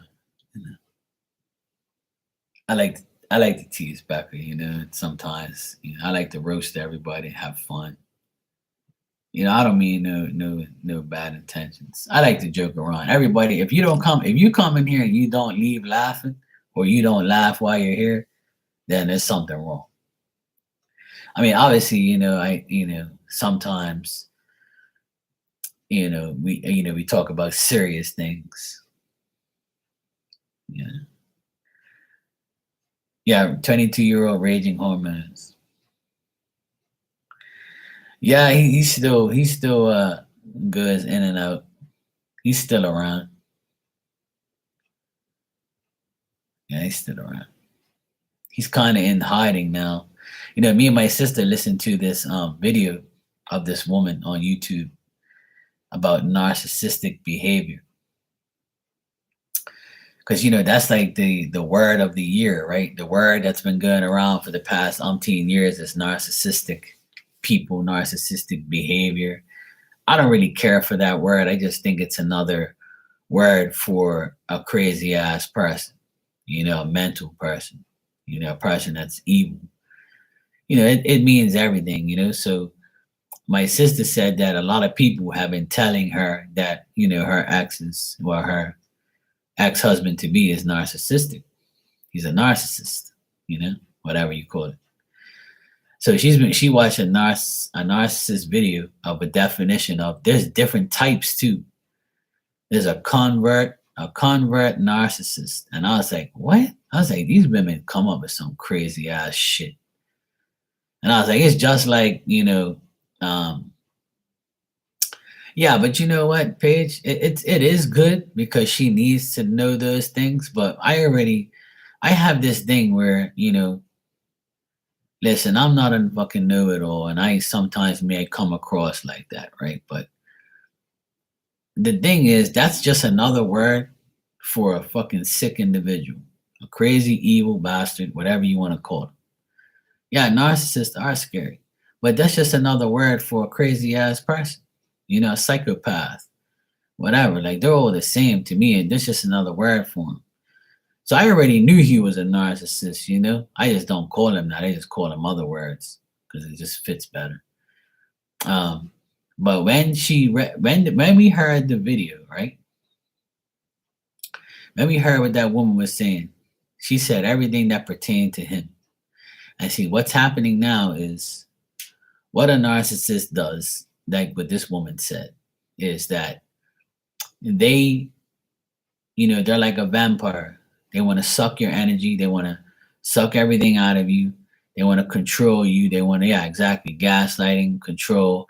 They want to like make sure they provoke you and poke you until you go crazy. So because they strive on, negativity. They strive on doing stupid shit, right? So I said, but he's been doing that forever.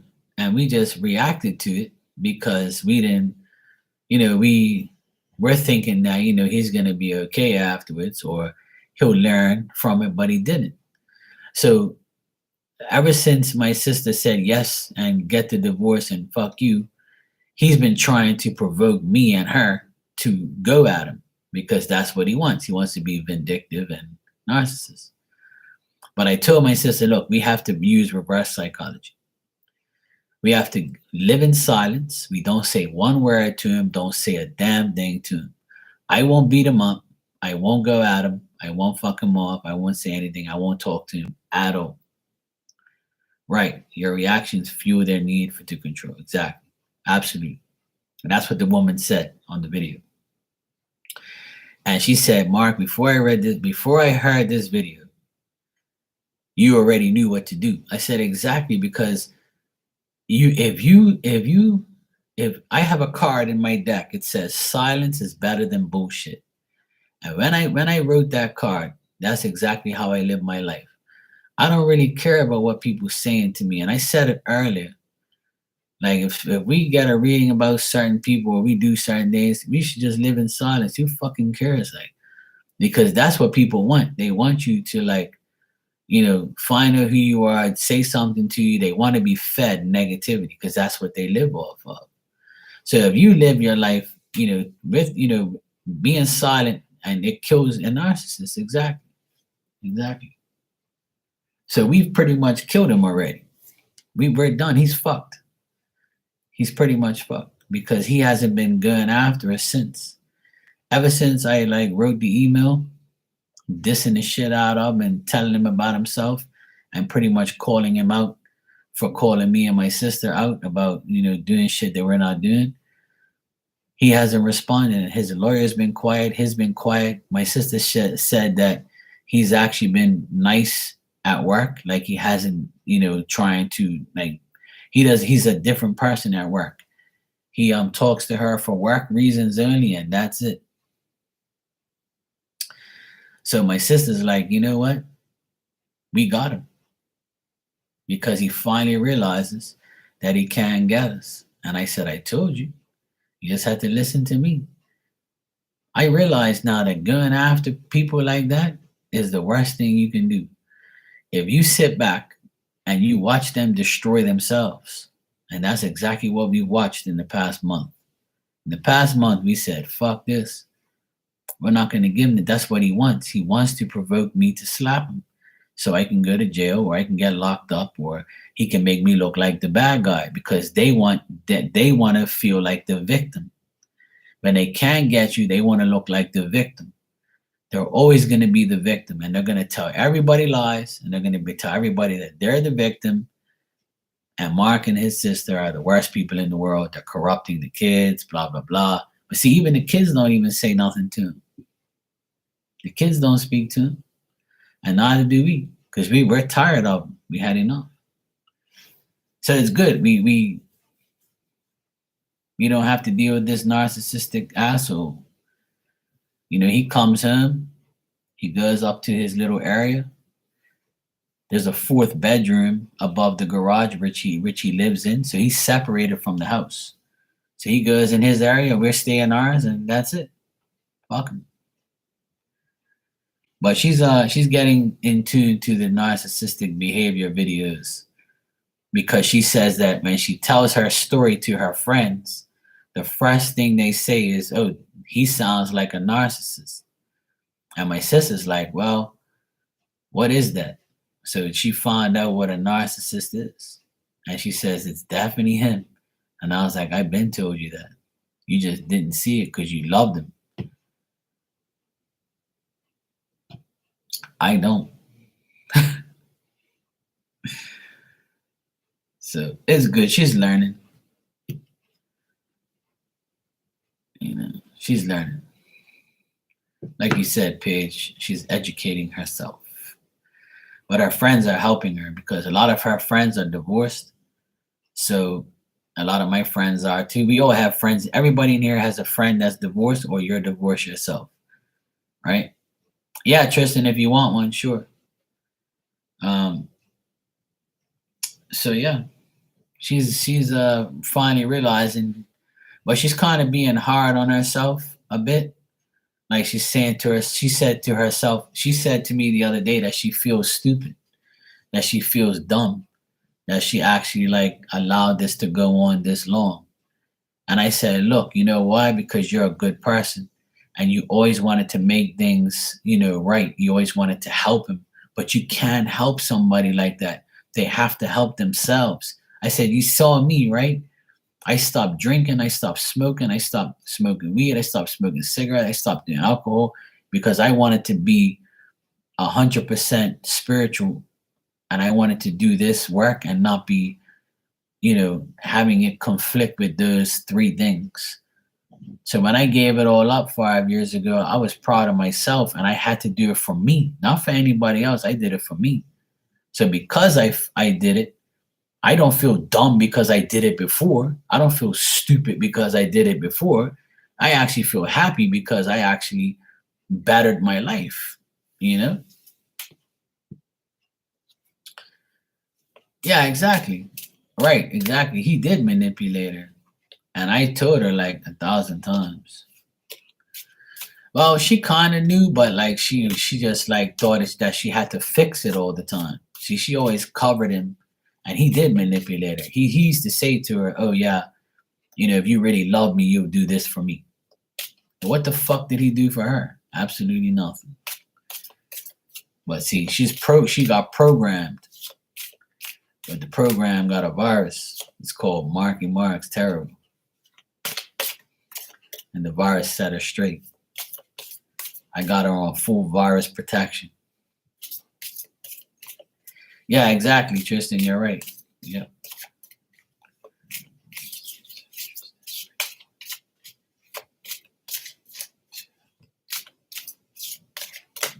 Well, that's what he's doing, Cindy. That's what he's trying to do, but it's not working now. My sister finally realized. I'm actually very proud of her. Very proud of her. All right, Tristan, love yourself first. Self-confidence and stability. And you want a new relationship or friendship, and here it is from your reading. That new relationship is coming up. But in order to have that new relationship, you need more self-confidence and stability, and you have to love yourself first. This corresponds with what I told you earlier. See that?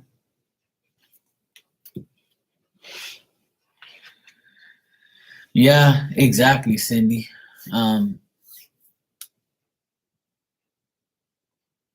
She said that, I told her, as soon as she said that she felt dumb, that she didn't see it before, or she did see it, but she was oblivious to it, or, like I said, look, listen, it's not your fault. At the end of the day, you tried everything you possibly could to fix him, fix your marriage, fix your problems. You tried everything. You did everything you possibly could. You saved his ass every single time. But there's only so much you can do, see. And then when she started to get disrespected by him a lot, that's when she was like, you know what? I realize this now. And she looked at me plenty of times with tears in her eyes. She goes, Mark, I should have listened to you a long time ago. And I said, look, I don't feel any type of way. I'm just happy that you're doing it now. And I said, you're doing it now because now is the right time. Before probably wasn't the right time. But you know what? There's never a right time. The time is when you feel is right. So you felt now is the right time, then now is the right time. And at least you get to live the rest of your life free of that behavior, that idiot. And soon he's going to be talking to the walls, but he deserves to be talking to himself. And whatever happens in his life is his problem. See, we can't feel, see, he's going to try and make her feel guilty if something happens to him, but it's all self inflicted. What he's going through is all self inflicted. And we told him that years ago. We said, you feel the way you feel because you don't want to change. And he would look at us like, oh, but I can't. Well, if you say you can't, then it's never gonna happen. Sure, Cindy, I'll give you a spirit message. Can't remember where the heck I put those cards.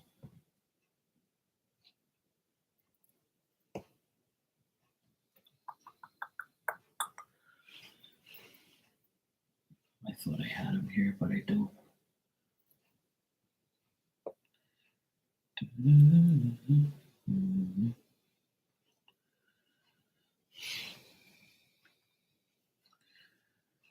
Yeah, exactly. Yeah, I agree 100%. But we tried to tell him many a times. We tried to guide him in the right place. At one point, like I said to my sister, I said, look, we can only tell him so much. He's not going to do it. And sure as shit, he's the 2-week, we used to call him the 2-week champion. He would do something for 2 weeks and then totally stop. And then he'll be back to shit again. Then he'll be okay for 2 weeks again, and then he'll go back to shit again. When he doesn't get his way, he's like a little baby that needs a pacifier to stop crying. That's exactly who he reminded me of, a little child. That when they don't get the candy at the store, mommy, that's exactly what he's like. He is a little baby. He still is. And people at work are calling him childish because that's what he is. He's a childish freak. And he's never going to learn. Some people will never learn, and some people need to lose everything in order to understand what they really had. And I told my sister, right? And I tell everybody, and everybody listen to these words. Sometimes you got to lose everything that you once had in order to realize what you had. You never know what you lost until you lost it. Or you can't miss something you never had. Remember those phrases I just said. Because that's exactly what's going to happen. Is my prediction is this intuitively because I know him. When he leaves this house for good, right? And he lives in another place for good, after the 3rd or 4th day of living there by himself, and he sees that nobody's there but him, that's when he's going to have a serious wake-up call and an epiphany. He's going to say, what the fuck did I do to myself? That I found myself all by myself. But guess what? It's going to be too fucking late. And guess whose problem it's going to be? Not mine. I tried to help him. My sister tried to help him. I tried to help him, but he can't be helped because he has to help himself. And unfortunately, there's nothing we can do anymore. We tried our best, but our best wasn't good enough.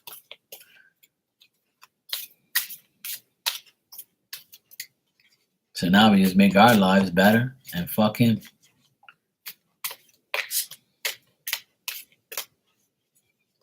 Exactly. That's another saying they say, yeah.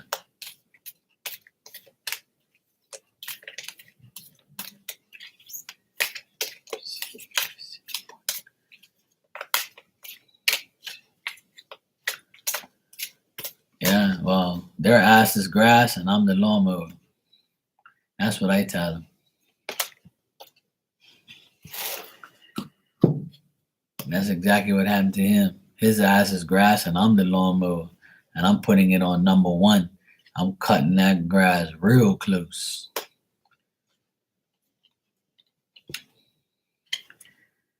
He had to be reminded that I'm not the one. Don't be coming after me, bro. It ain't happening. I'm the wrong person you want to come after. And he should know better, but some people have to be reminded. Some people act out of impulse. All right. Your card, Cindy from Spirit, it says sad embrace, number 45, but these cards are reversed and upright. So this came out reversed. So let's see what it means. Loss is a part of life. Let go and allow time to heal you. Are you suffering over your suffering? Or do you feel that life is treating you unfairly, that you have been robbed or deprived of what you've been entitled to? Do you long for a love that eludes you or a success that has been bestowed upon others? Righteous anger and a sense of entitlement lead to a trap of ego. Your suffering or loss of past, if you let them,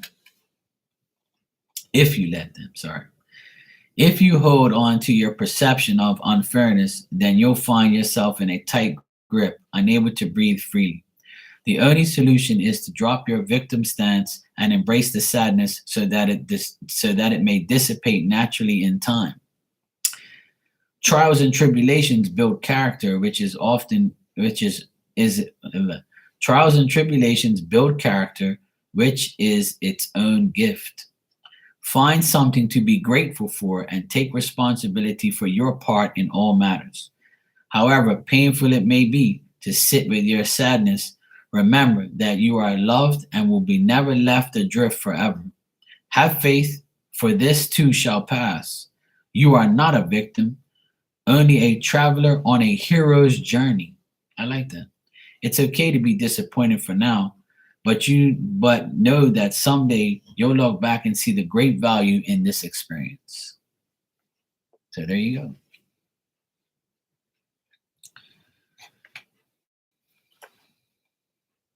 So this is to do with your past and stuff like that. Um, it says, loss is a part of life. Let go and allow time to heal you. So Spirit wants you to know that they love you and care about you. Have faith that everything will be fine in the end. Just like try not to feel sad and try not to embrace the sadness. Because, that's something that you can't change. It's something that happened. You just deal with it and go forward. You're welcome, sweetie. No problem. Hey, Lorraine. The pain. You're back. Oh man. So yeah, it's been one of those weeks of finding out things, realizing things. Um,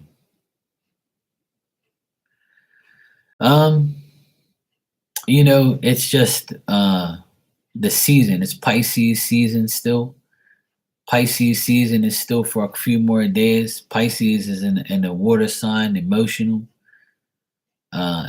behavior, emotional feelings. That's why I've been going through it too. Everybody's been going through a lot of like emotional type of stuff. Um, it's just the way it is. Every time somebody comes in here and says, "Hey, Mark, how are you?" I always say, "I'm okay," but the people around me aren't. And unfortunately, I have to deal with some of them, but I choose to deal with them because they're my family and they're people that I love. I'm not going to keep them, at bay and say, fuck you and your problems. I'm going to help because I know if I was in that situation, they'd help me. So, I can say that. I can be an ass and say, you know what, I don't give a fuck about my parents or my sister or my nephews. I want to be selfish and just do what I want to do and to hell with everybody. I can't do that. That's not me. I want to help my sister. I want to help my nephews. And I want to help my parents. I want to help everybody because I know not, I'm in this world so long and and at the end of the day, I'm not in the hospital. I don't have a disease. I don't have like health issues. I'm fine.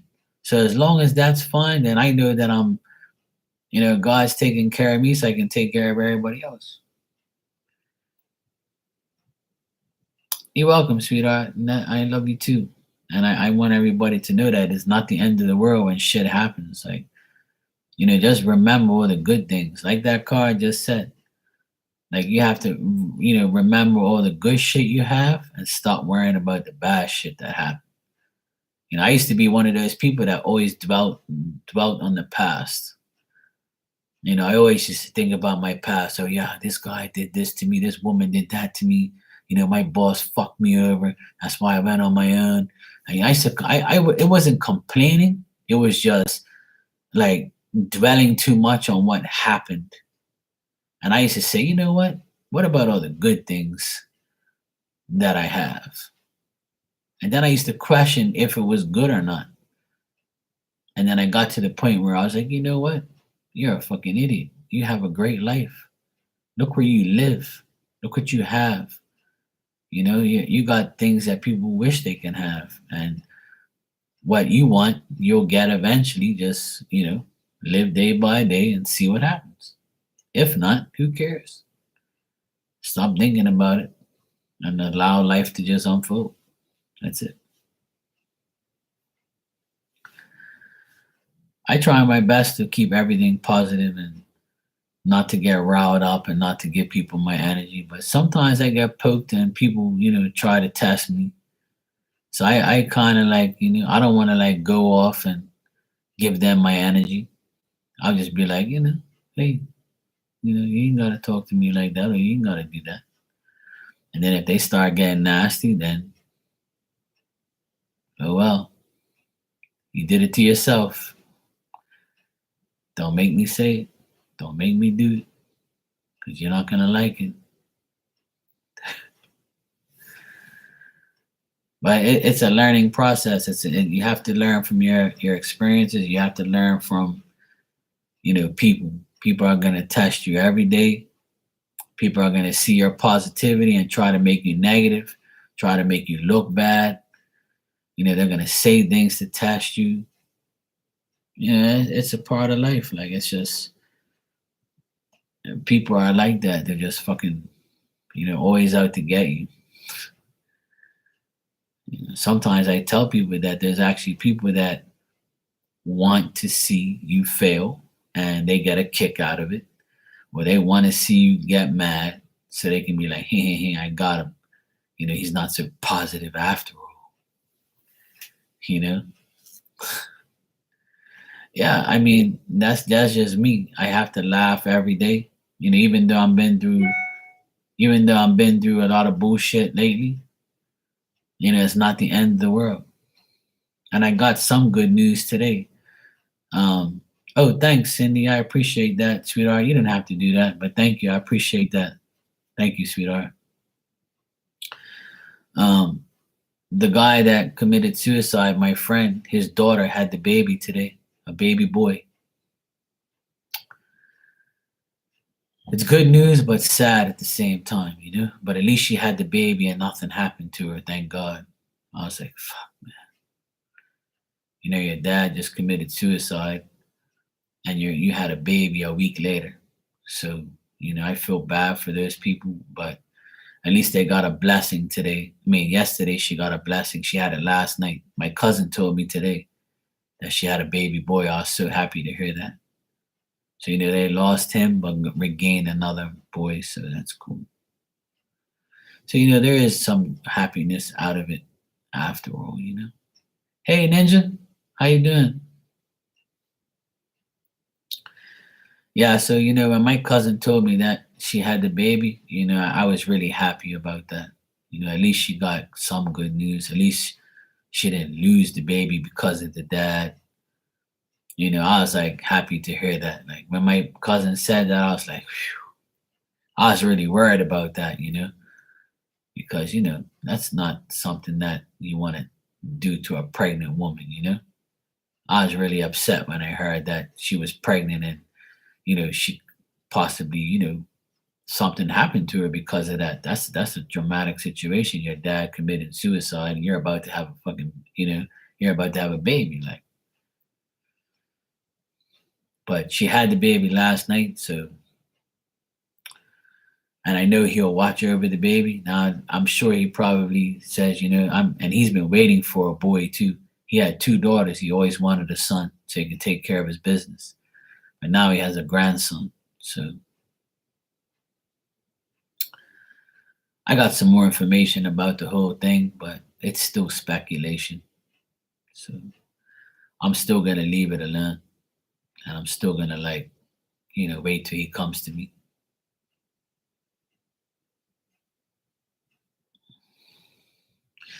Yeah, so at least we got good news. Good news today. So I'm happy to hear that. I'm happy, that she had the baby and she's okay. I'm really happy about that. So that was cool. You know what?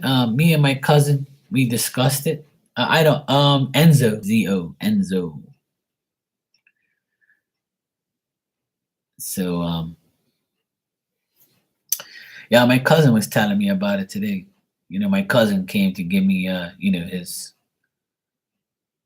because my cousin knows the guy very well too. And my cousin was like, "Hey Mark, I know you knew him way better than I did." He came to tell me sorry and stuff like that. But he told me some things that he heard, and like I said to him, like I said to everybody else, um, he told me why he thinks he did it, and I told him, well, I don't believe that. I think it's something else. It's got to be. It just doesn't make any sense. But they confiscated his phone, so they can get more information, because when you do that type of act, when you commit suicide or something like that, people are going to check, because obviously you did it for a reason. So they need to get, the police are involved, obviously. They got his phone, so they'll check. Hopefully they find something.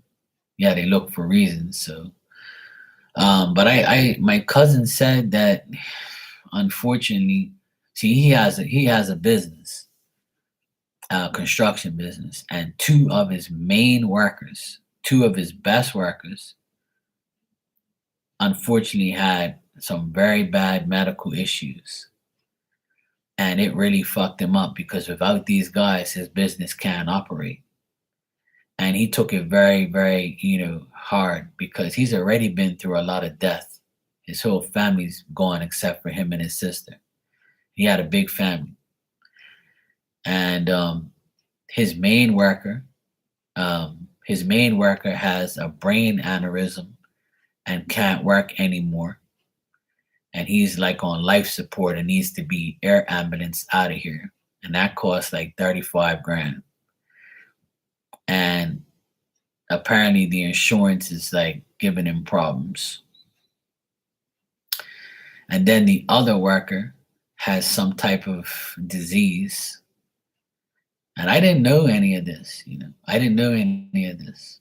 So I just heard his friend was in the hospital. So the other worker also has some type of disease and has to be flown out of here. So his insurance bill was going to be like poof. So he lost it. And that's why they said that he did that, because he couldn't handle the pressure. He couldn't handle the fact that his business was about to go down the drain, because he's lost his two guys to pretty much, they're like, they're going to be a vegetable for the rest of their life. They can't work anymore. So it really hit him hard, because he's been working with these two guys for a long time. And one of the guys I know, he's a top-notch mason. He's excellent. And I didn't know he was sick. Nobody told me, but I heard today from my cousin. Because my cousin, he's like, he gets a lot of information. He knows a lot of people. So he told me all this stuff today. I didn't even ask. He just told me. Foul play? I don't know. You know what, Ninja? I hope that, that he didn't do it on his own will. I really hope that. I hope that he didn't do that on his own.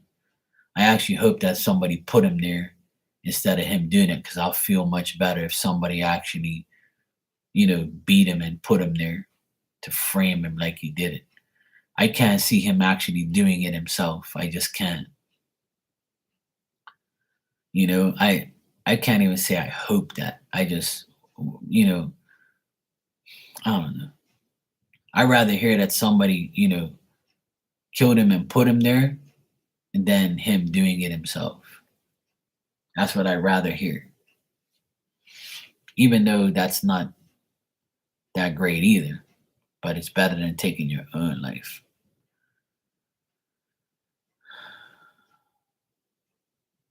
I don't know.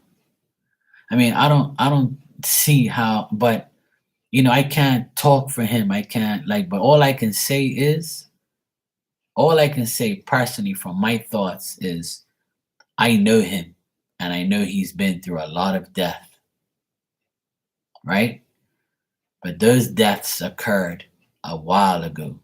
The last person that died in his family was his dad. And his dad died maybe, I would say, 10 years ago.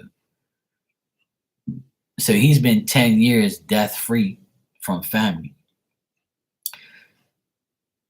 So, and he looked perfectly fine. And everybody told me he was fine. Everybody told me, I saw it from my own eyes, he was fine. He never talked to me about any of those things. And he never talked to anybody that I know that said, even his own nephews told me that he was fine. So it's either somebody, um, killed him and put him in that situation, or he probably had enough and said, you know what, there's nothing I'm sick and tired of having bad luck. Because maybe he considers himself, prone to bad luck or prone to death. And he got to the point where he's like, I can't handle more death. So I might as well just take my own life, but he's just like my cousin said, and everybody I talk to, that he's not the type of person that has those tendencies. I don't know. I don't know.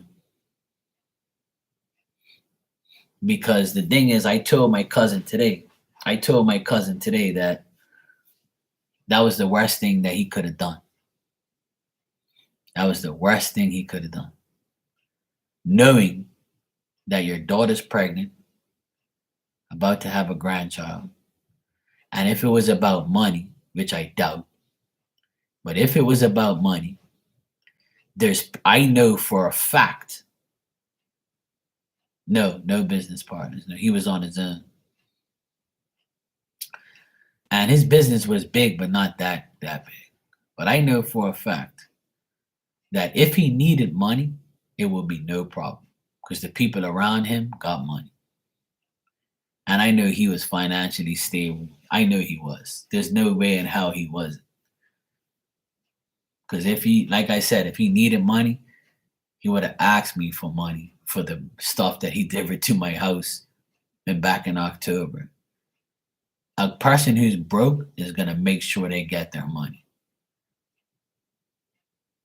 So he delivered some blocks to my house, to my dad's house, that cost over $100 and something. I know that's not that much, but if you're broke, you want every last dollar, right? So I don't think he was broke. And neither does anybody else that I spoke to. I think so, Cindy.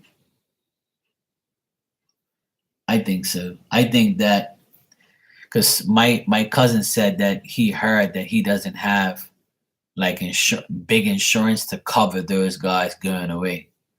So he thinks that if he doesn't cover those guys and get the right medical help, that they're gonna die on his name,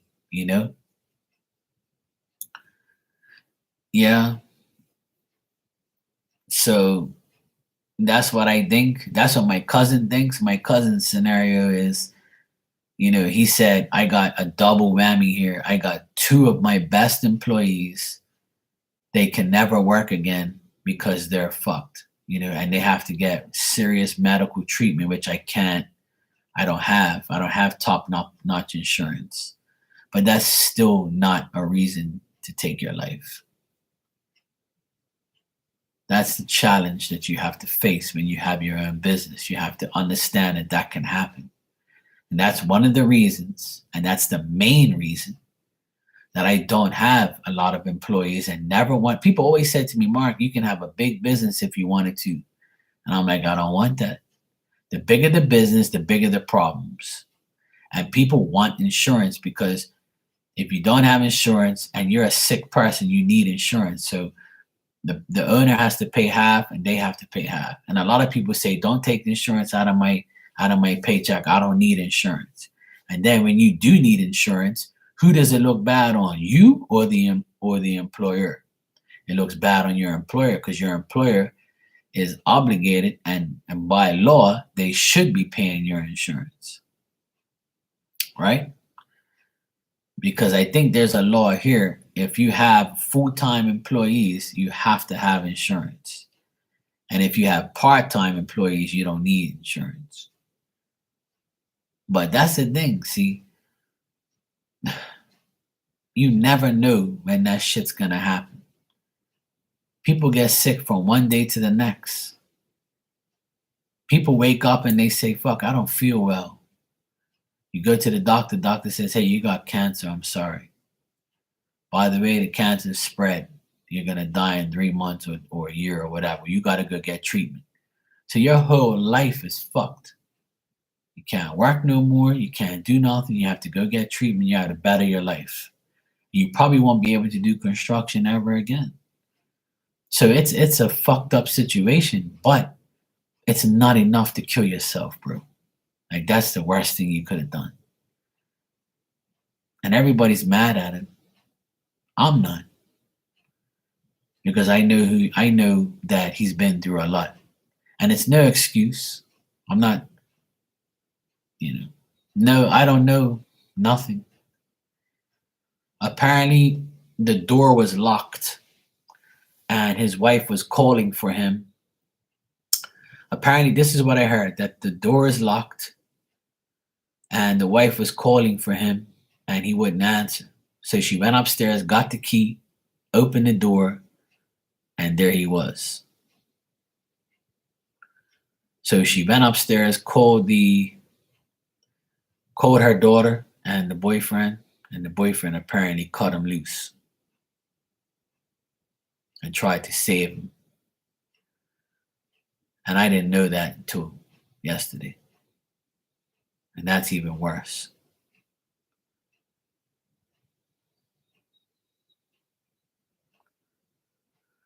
I don't know. I still don't want to believe that, Lorraine. I really don't want to believe it. And I don't even want to even think he would do that to himself. Yeah, he's married. He's been married for 25 years or more. And nobody's really said that he had a problem with his marriage. And if there was a problem in the marriage, then January 20th on Facebook was the last time they posed up in a picture together and they look very happy. And I know some people say, well, that's bullshit and nah. But somebody told me something very interesting, that when she went to the job Christmas party, she would always be alone. He would never be with her. Not even her daughters, nothing. She would always go to the Christmas party by herself. So that kind of got me speculating a bit. But I don't know. See, it's all speculation right now. It's all people talking. And, sometimes we don't want to believe things. Sometimes we don't want to, like his nephew said to me 2 days ago. He said, Mark, we're never going to know the real truth because only he knows the truth. And if there was a note, Lorraine, we're not going to know because she probably ripped it up. If he left a note, right? That's why they confiscated his phone. So if he was saying shit on his phone to her, then bang, the blame will be put on her if she did something. The phone is what you get your information from.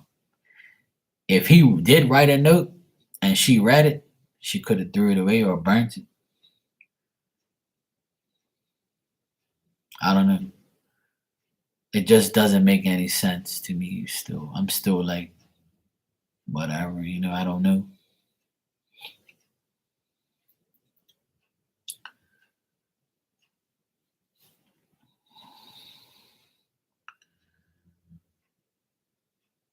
No.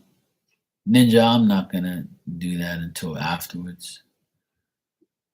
After his funeral, I'll connect with him. But right now, I just can't do it. I don't want to.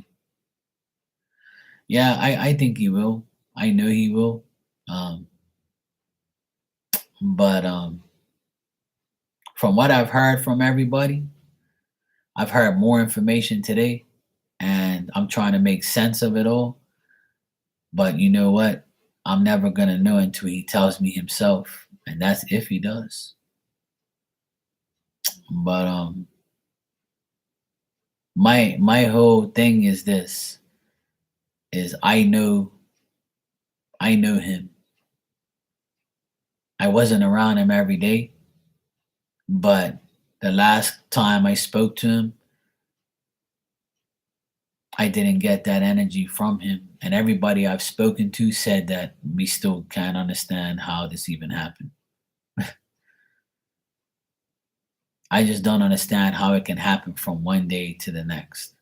Like, to me, it wasn't even planned. Like, you know?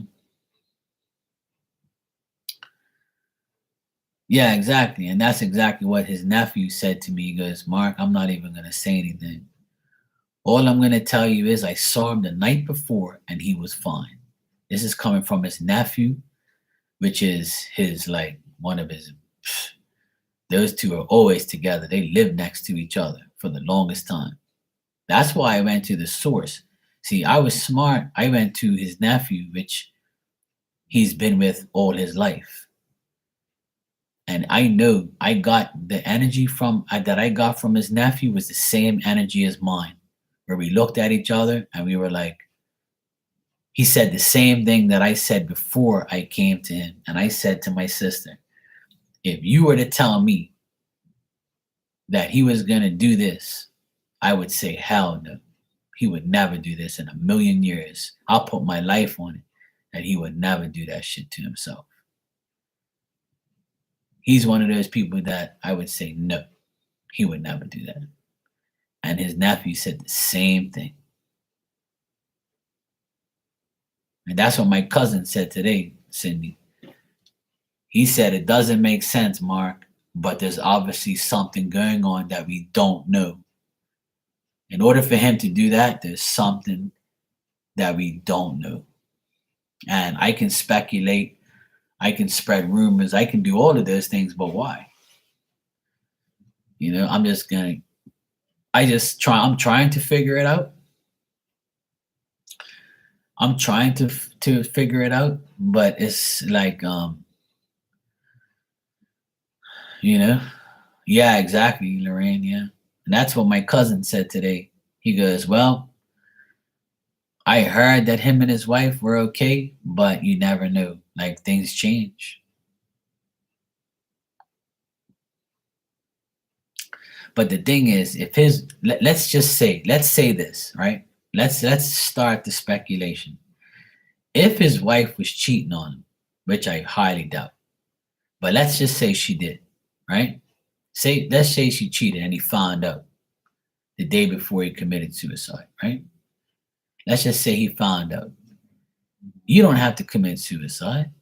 You get rid of that woman. You tell her, look, you're in my fucking house. I'll see you later, because it's his house, not hers. You know, and I'm sure he has everything, because he's the type of person he don't, you know, that shit's his. Like, you know, and even though he's married, obviously things are gonna have to get split. But it's a big house where they could have been separated until they got a divorce, and he could have went on about his business, right?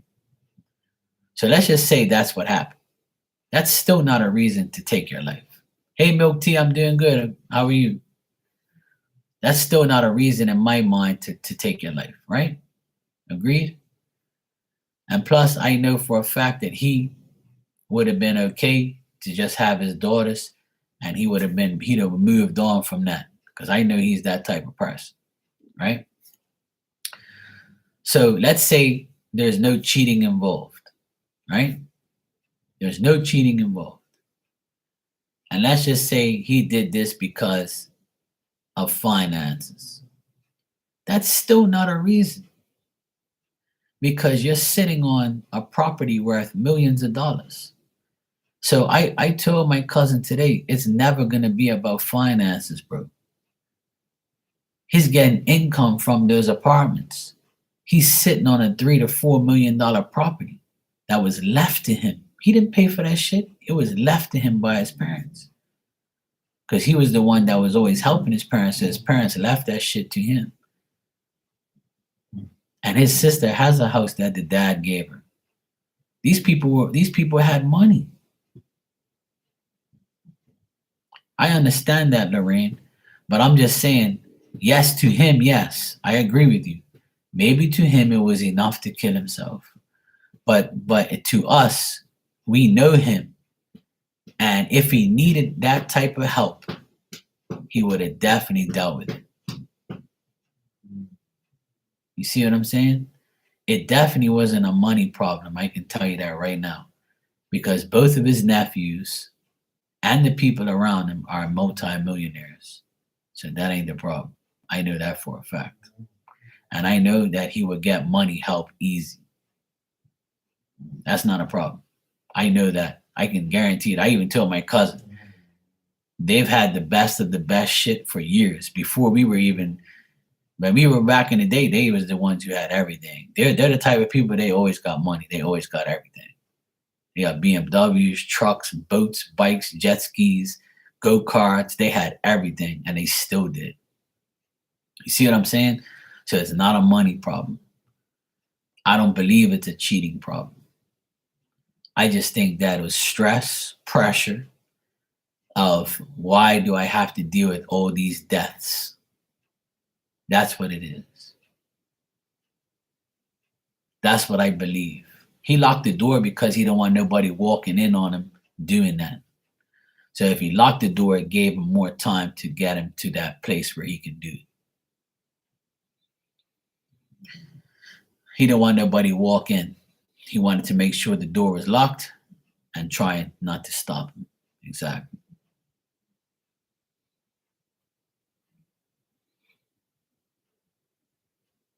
Because people would have stopped. They would have stopped him. Trust me. So that's why he locked the door, to say, yeah, nobody's coming in here. I'm going to make sure that I do this because I'm done. I honestly, my honest opinion, and I'll say it, is I think that he's definitely drained from the amount of death and bad luck he's had. No, but see, I don't know. I don't even want to know that.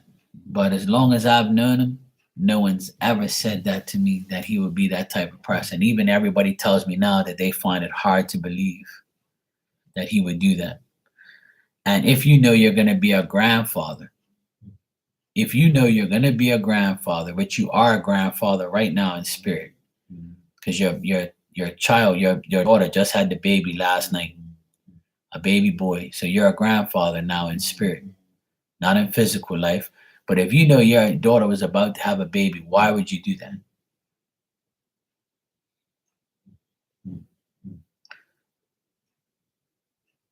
That's my question to him right now. If you knew you was about to have a grandson, the son you've always wanted, why would you commit suicide? It's got to be something else.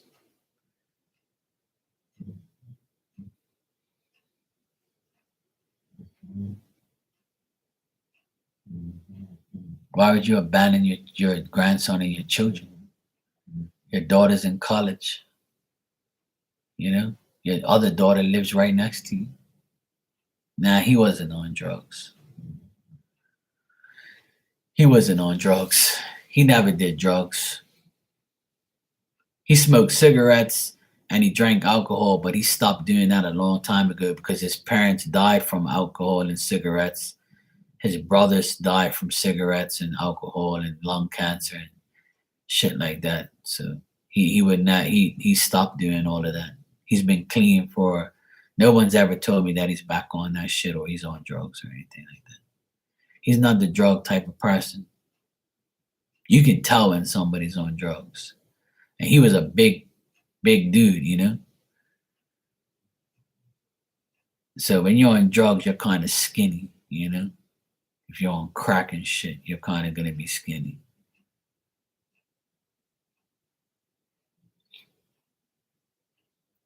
I mean, not necessarily, but you know what I mean. Drugs usually deteriorate your body, makes you skinny, and makes you, must. The only thing that's illegal is probably him not having full insurance.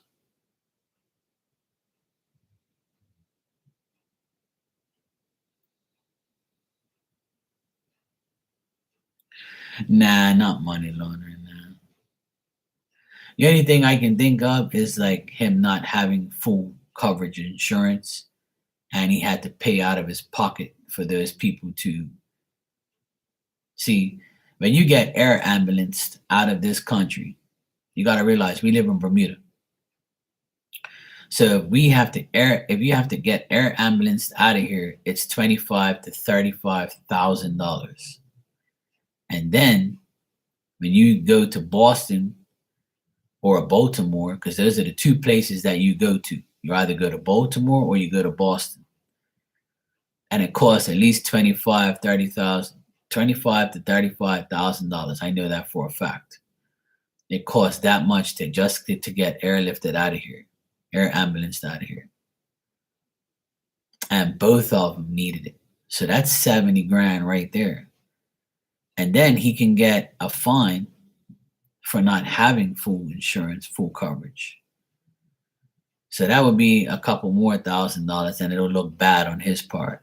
But the thing is, with that situation, it's not just his fault, because if the employee, right, says, look, don't take that shit out of my paycheck because I want my full paycheck. I don't care about insurance. I'll pay for it. And people do that. People say, look, I don't want you to take all that money out of my insurance. I don't give a shit about insurance. When I need to go to the doctor, I'll pay cash. So if you and the employee had that agreement, which I think they did, which I'm 100% probably sure they had that agreement. Because when you're a foreign worker, you're not going to be here all the time. So what's the sense of having insurance when you can put all that money in your paycheck? Especially if you're in good health, right? And insurance is a scam anyway. You're paying all this fucking money for nothing, especially if you don't go to the doctor on a regular, you know. Yeah, but not like that though. I mean, the area that we live in, there is gangs around, but nothing like that. I don't know. It could be, but I doubt that's the situation.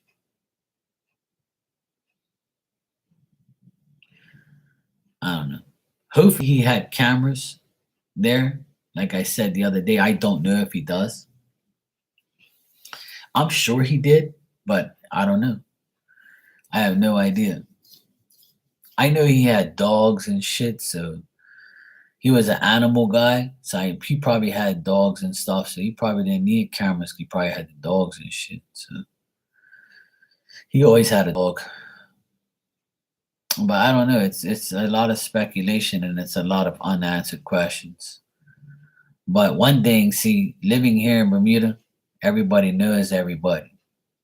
Bermuda only has 60,000 people. And out of those 60,000 people, a lot of people know each other. A lot of people know information. A lot of people are going to know somebody that knows, and somebody's going to tell me eventually, and somebody's going to tell everybody, and it's all going to get exposed because people talk here. People know everybody. So I've already gotten tons of information from different people in the past 2 days. But it's still like a lot of it's consistent information. And apparently the main reason that he would do it is because of the insurance thing with his two friends. But see, when let me explain something. When you work with somebody for 20 years, right? And that person gets sick and your business depends on that person or those two people,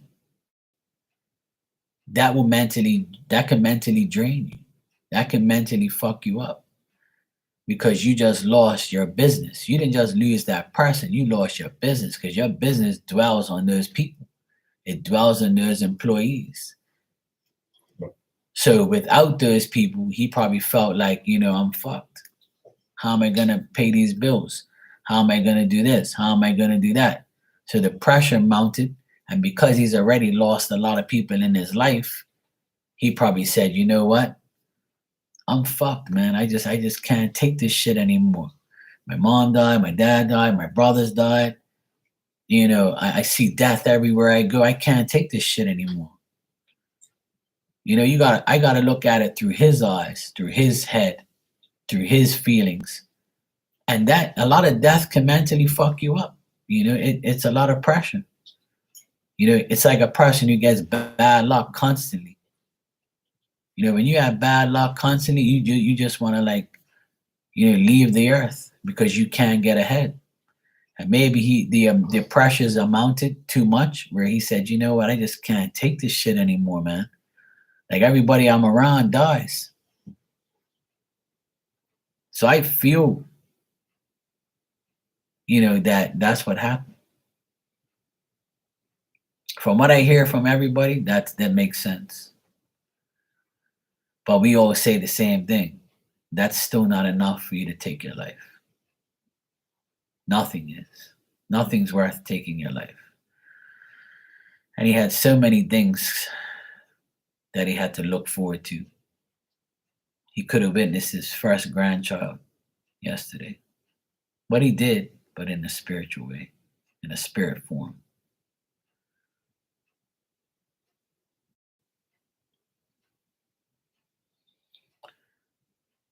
Yeah, I mean, he could have got bullied or blackmailed.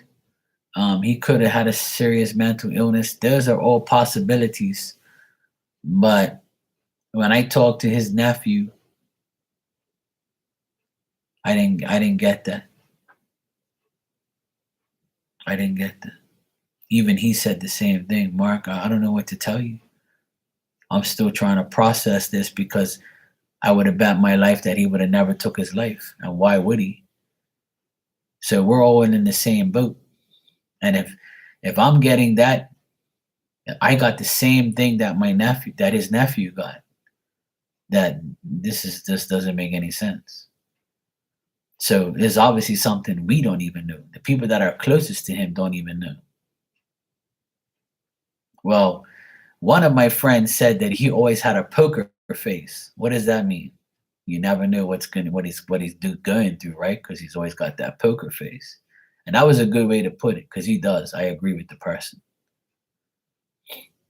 He does have a poker face. You never know if he's sad, mad, or hiding something. You know.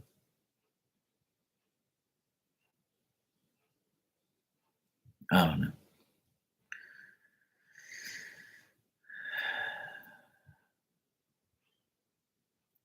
I need that woman. What's her name? Um, Angela Lansbury or whatever. The Murder She Wrote chick. What's her name? You would know Cindy. Cindy, did you watch Murder She Wrote? Isn't it Angela Lansbury? That's her name? I can't remember. I think that's my. We need her. Oh, she's probably gone now too. But we need some Murder She Wrote shit. Yeah, Ninja, you would know. Yeah, it's Angela Lansbury or something like that. I used to watch that shit religiously. I used to love that show. Yeah, she passed. If we can't ask her, fuck. But actually, we can ask her. She's in spirit. Angela, sweetheart, please solve the mystery.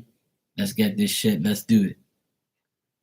You know, I know you were an actor, but you know, let's see what you can do for us. Yeah, Angela Lansbury. I remember. I used to love that show. Murder She Wrote. Now I have faith in God and I have faith in spirit that I'll find out the truth eventually. Um,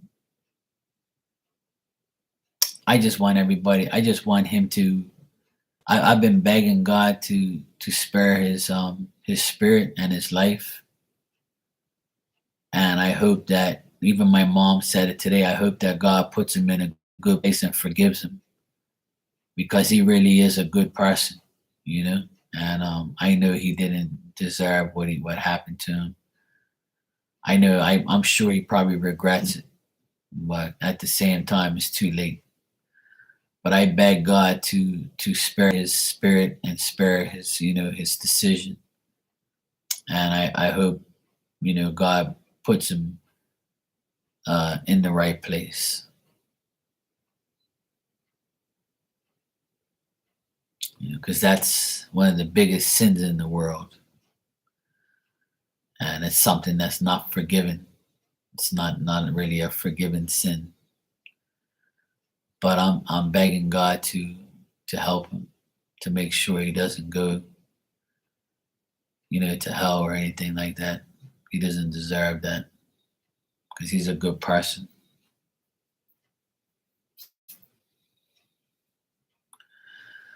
So let's pray for him and his family, and hopefully, God will spare him. I'm sure God has spared people who's done that in their lifetime. Yeah. Amen.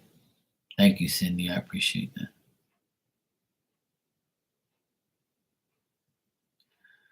Well, when I remember I remember 2 days ago I was outside and I was sitting on a chair crying out there about him, and I closed my eyes and I saw him in spirit with his family. So that was a good sign to me that God hadn't taken him somewhere else. So when I saw him with his family in spirit, it kind of made me happy that I saw him with his family at least. But that's still like doesn't mean that you're gonna get saved. That just means like, okay, you can see your family, but you know, maybe they'll spare your life. Maybe they'll talk to you know. Yeah, I honestly feel like God will forgive him because he served in the church many times. He used to give, the body of Christ in church. He used to give out the wine. He used to do a lot for the church. He used to do a lot for people. He's a good man. I don't have nothing bad to say about him. So that's why I asked God to spare his life because I know that that's not an easy sin to forgive. But I feel like God will forgive him because I think he served God in a good way.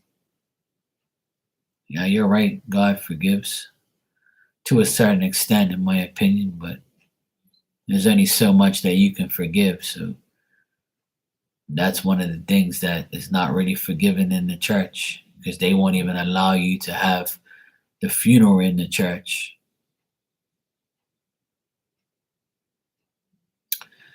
They won't even allow you to have a funeral in the Catholic Church if you committed suicide. So that's already a shitty thing. So we're all going to be going to the cemetery, unfortunately. And I don't really like going there. I'm really not looking forward to that. Not at all. Yeah, he was very involved in the church, at one point. So he's a man of God. He always wore like a chain like me with the cross. He always had that. He had that forever. Like I said, he served in the church. His family was religious. Um, yeah, I think he'll be fine. He'll be fine.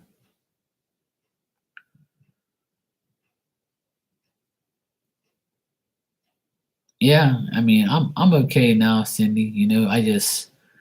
I'm not as emotional or worried about it as much anymore because the people that have talked to me are in the same predicament as me. Like they say the same thing as me.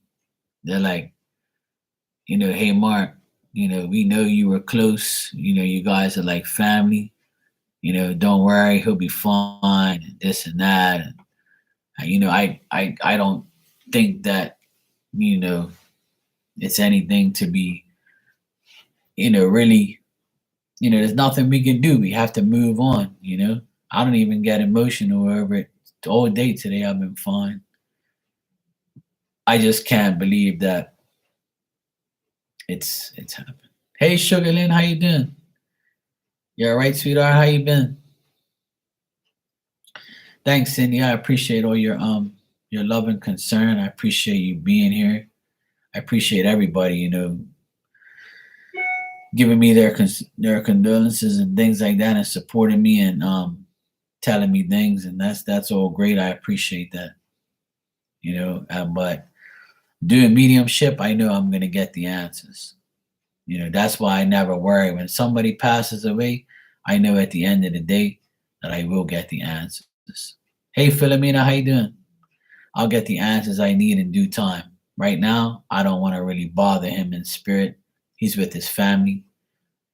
He's got to repent before he goes, and stays in that heavenly form or a spiritual form. Plus, I know he probably regrets doing it. Sugar, I'm talking about my friend, very close friend of mine, committed suicide over the last weekend, and I'm still trying to wrap my head around the whole thing. I've talked to a lot of people, and they still are like, "What the heck just happened?"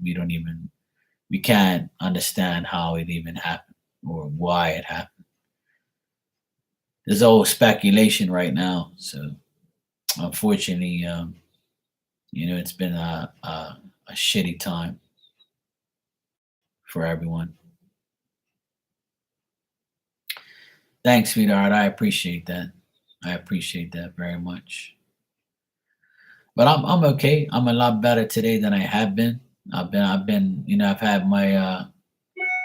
I've had my tears fall down my face for the past few days. Um, but that's the thing. I take death a little different now, and have took death differently, because I know that I'll always have that person in spirit. So he's another angel on my side. He's another spirit. He's another part of the spirit army that I have. I know he'll help me in spirit. I know he's gonna be there for me, and I'll be there for him. Like I'll make sure the if he needs me to say something, or he needs me to tell his wife something, or his kids, or whoever, I'll be there to translate the message. I'll be there to give the message. So I'll be his channel if he wants. That's not a problem. So I don't really take death too seriously, really bad for years or for months or for days. I've done my mourning.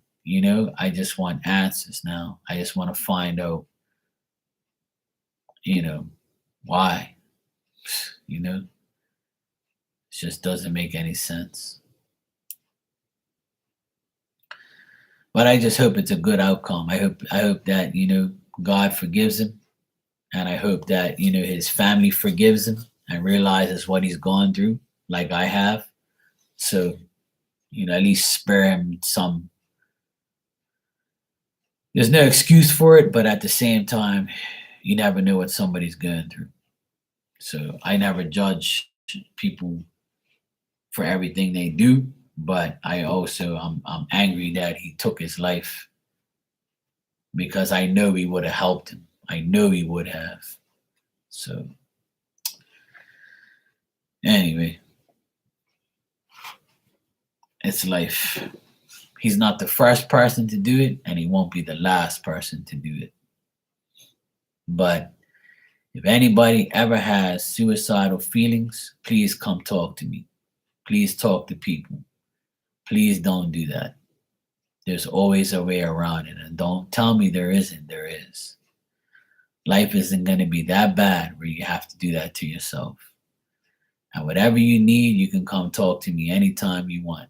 And I'll make sure I can help you, so where you don't have to get to that point ever again. And it's simple. All you gotta do is put your faith in God, and that's it. You don't have to take your life. God will take your life when he's ready. That's the only person that should be taking your life, is him. You gotta live. You're here for a reason. Life can't be that bad for you to take your life. That's not what you're supposed to be doing. You're supposed to face your challenges. You're supposed to face your life every day. Deal with what you have to deal with. Get help when you need help. You can't do it all on your own. You're gonna need help, and then you can help others afterwards. Gotta help yourself first. There's no excuse for that. So you ever need me, I'm here. That's sincerely what I want to tell people. Don't ever take your life. And if you feel like that, come see me. And I'll convince you not to. If anybody can convince you, I will. I got two donations. I got one from you, Sugar, and I got one from you, Philomena. So you can go ahead and ask your question if you're ready, sweetie. You're welcome. I truly mean that with all my heart, because I've already saved my cousin from killing himself 20 years ago. And he's still alive, thank God. Even though I don't speak to him anymore, but at least he didn't take his life.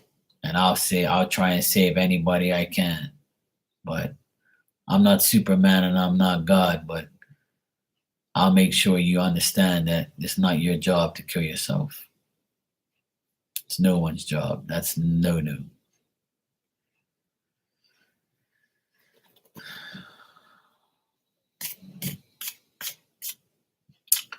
Absolutely. I agree with that.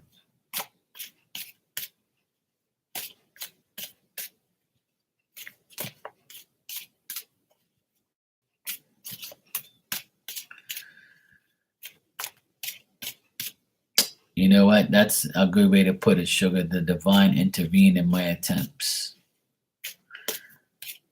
But the divine can only do so much, and people will listen and some people won't listen. Sometimes the physical presence plus the divine presence together can make it happen. Sometimes one can make it happen. So that's why I keep saying we all need to help. The divine has to help, and we also have to help too. And that's my opinion. Like I always feel like we have to do it together.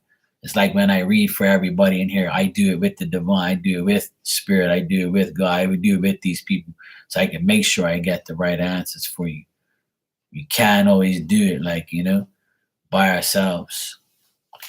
That's why I always tell people, don't thank me, thank God, thank spirit. I'm not the one, I'm just the channel, I'm just a message. I don't take credit for that, I'm just a channel.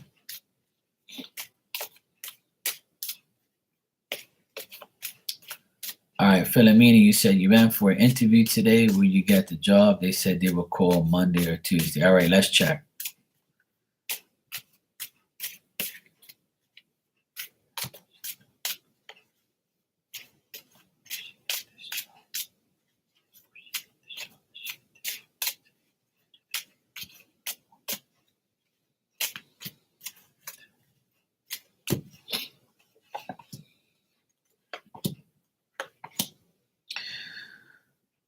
Well, they like you. They think that you're a good fit for the job, but there's other people that are wanting the job too. But they did like you in the interview. They think that it looks good. They think that they're considering you for the job.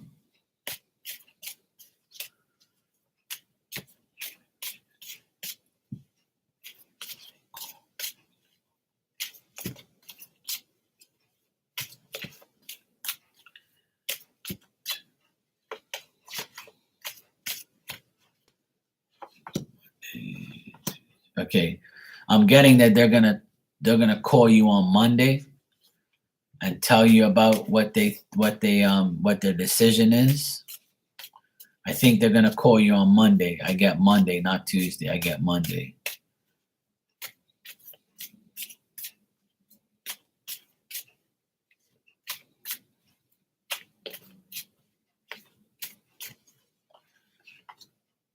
Yeah, I'm not getting a yes and I'm not getting a no. I'm getting like it's still up in the air. It's a maybe. I don't get no and I don't get yes. I just get that they're working on it. If you got the interview today, see, they still have to interview other people. So what I'm getting is they're gonna call you Monday with a decision because there's other people besides you that are contenders, but they do like you and they are considering you. Now, whether or not you get the job is still to be determined. Ah, okay. Well, that makes more sense then. But they are considering you. So you're a consideration. So let's just say, you have to pass the test, obviously. So that's why I'm not seeing a yes and I'm not seeing a no because you have to take the test. So, but they are considering you. They like you. From the interview, it's saying that it's a possibility. I'm not getting nothing bad and I'm not getting nothing extremely good. I'm just getting like an in between, like you know, she's a possibility. Yeah. Yeah. So let's just say they're considering it. It's not like a guarantee. I can't guarantee you they're gonna say yes. But from what I see, it's up to them. They're gonna make the final decision. So I don't want to say yes because it's not telling me yes. And I don't want to say no because it's not really telling me no either. There's a pending type of thing because there's other people.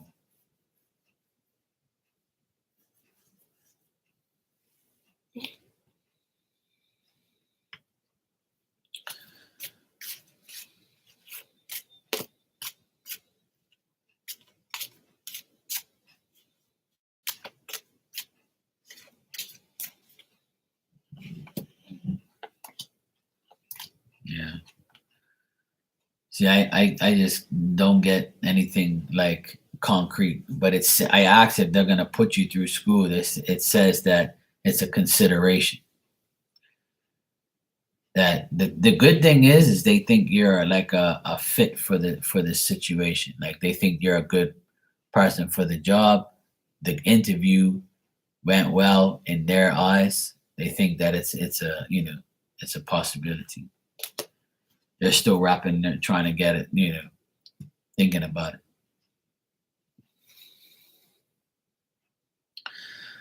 So just keep your fingers crossed, Philomena. It doesn't look bad. It doesn't look good. It doesn't look like it just looks like a maybe. It looks like they're thinking about it. And Monday you should get a call. Monday it says. So I wish you luck, sweetheart. I hope it happens.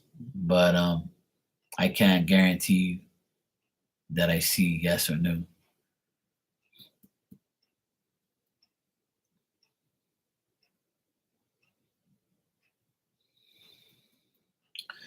Yeah, I agree. Like I said, I don't get nothing bad, but I'm not getting like a serious like yes or a serious no. I'm just getting that it's working. They're working on it.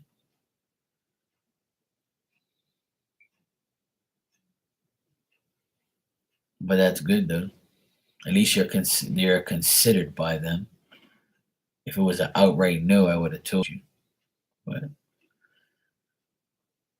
it's like a pending situation. It's like, yeah, we're considering her, but we have other considerations to make. And then bang. Today is Thursday, so you know it's still time.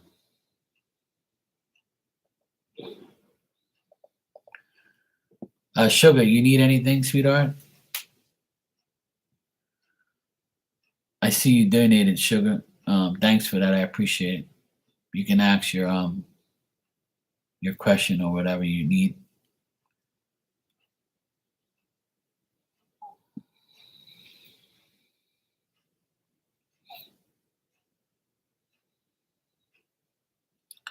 Nothing specific. All right, cool. No problem. Okay, Cindy, it was great talking to you, sweetheart. Thanks for coming by. I appreciate you so much. Thank you. Have a wonderful night and enjoy your day and your weekend. I'll be around, so you'll see this guy, yours truly, over the weekend.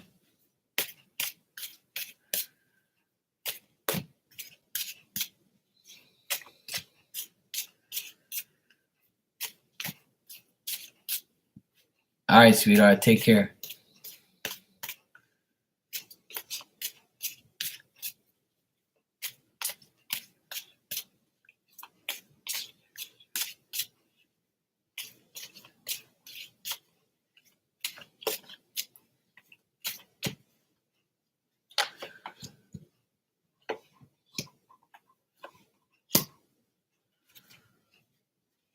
Okay.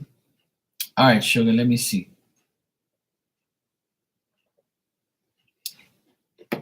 Sugar, what I got here for you is you may feel that you might need to criticize someone or somebody might be criticizing you. If you have been criticized by people or by someone, that criticism is just something like, that you can just take with a grain of salt. People are going to criticize people. It's just life. Um, if you're feeling under the weather, it could also be like you feeling kind of sick or you're kind of feeling like, a little not as energetic, or you might be that time of month, or just because, you just feel tired. You feel like you're in a conflict with your brain, like you're overthinking, or you're trying to, get over something or feel a certain way, feel more positive. So try not to be hard on yourself. Know that you can only do so much. If this isn't you, then it's somebody that you're dealing with that's bringing that conflicted energy around you, or they're sick and you're attending to them. Could be either or. If you're expecting some type of news, it might be some bad news here and there, or it might be somebody telling you something bad, and then you're like, you know what, I hope everything's okay, and then you go from there. If you feel stuck or you feel like you can't do certain things because of other people, then you got to break free from that. Try and make things so where you're not caught up with someone else's bullshit. All right. Um, you might be dealing with people in your family or close to you in some type of turmoil. You might be dealing with that too. It might not be your shit. It might be someone else's shit you got to deal with. All right. Let's get to the good part. The good thing is you are going to be very powerful around powerful other women. A lot of women are going to be very influential in your life. Sister, mother, auntie, daughter, whatever. Friends. These women, specifically two of them or three of them, are very significant in your life. They're going to help you resolve issues. They're going to help you come to a conclusion. They're going to help you heal. They're going to give you the satisfactory of having fun with them, compromising with them, friendship with them, being inspired by them, or you inspiring other women. You may have women clients, women employees. Overall, women are going to be the highlight of your next 30 days or your next, adventures of life. You're going to be around these women, and they're going to be like very happy to be around you. They could be learning from you, or you could be learning from them, or you can just be going on like a trip, a girls' night or a girls' trip, or, hey, let's have a girls' dinner, a girls' night out, or a mom's night out, or something like that. I see you celebrating. I see you having fun with them. I see like, maybe birthdays and something like that. Anything to do with celebrations, you and other women, specifically two or three of them. And they have dark colored hair as well, brown hair, or black hair. These are women that, will toast and say, hey, let's have a drink, or let's toast to success. Let's toast to good things. Also, I got here is you trying to get more knowledge about certain things. Oh, okay. Well, that makes sense. You might be hanging out with your women friends and having a good time.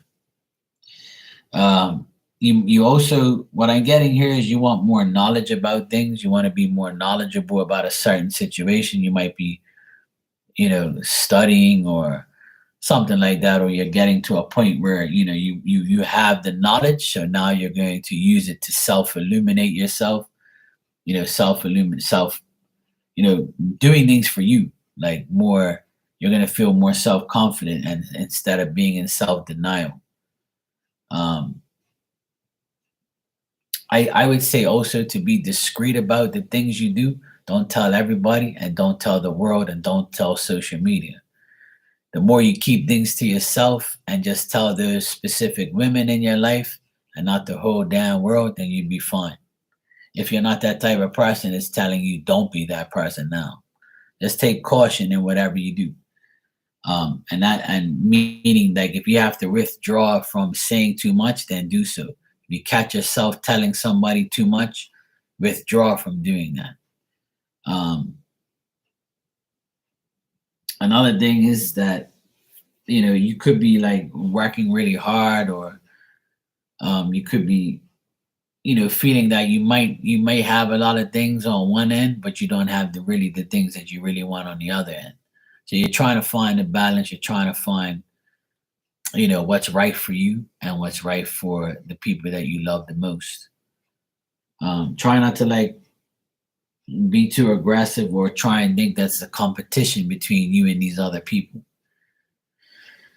Just think as don't think as people trying to have a competition with you, or you having a competition with someone else. Just think of it as a mission instead of a competition. Just think of it as that you saying right there, you've reached a milestone. Congrats. So now that you've reached this milestone, there's no need for you to prove yourself in that way, right? In the way you've reached the milestone. So people might, say something to you, and you might trigger you, or might say things that you might not want to hear. And you're like, you know what? Don't be hating on me because I'll reach my milestone. So ignore the ignorance and like be discreet about how you've reached your milestone. Yeah. See, and that's telling you like, don't do it now. Don't be tempted. And that's a blessing to be that way. Don't ever think that you have to say something when you do something good. When you reach your milestone, you keep that shit to yourself. Don't go on social media, and the spirit's reminding you that you are doing the right thing. Small circle, no social media, and be very private.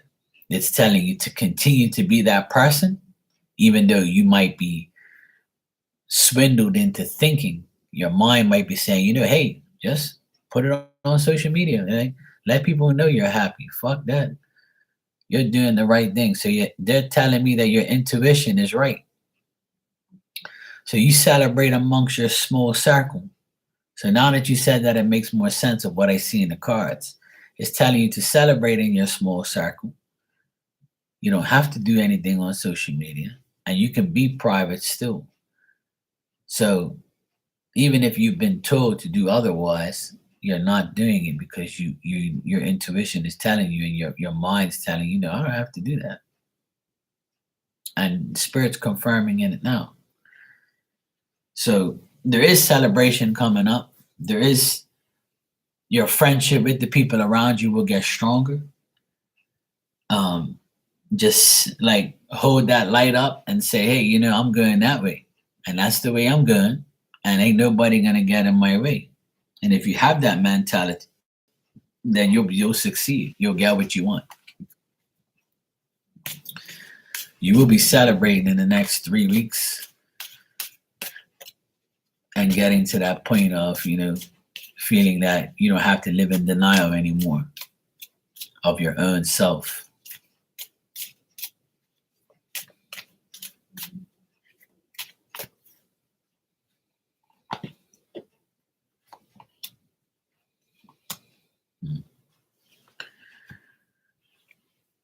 Yeah, exactly. So the thing is, they're not saying you do that. They're saying don't do it. Stay on that path of not putting your business out there.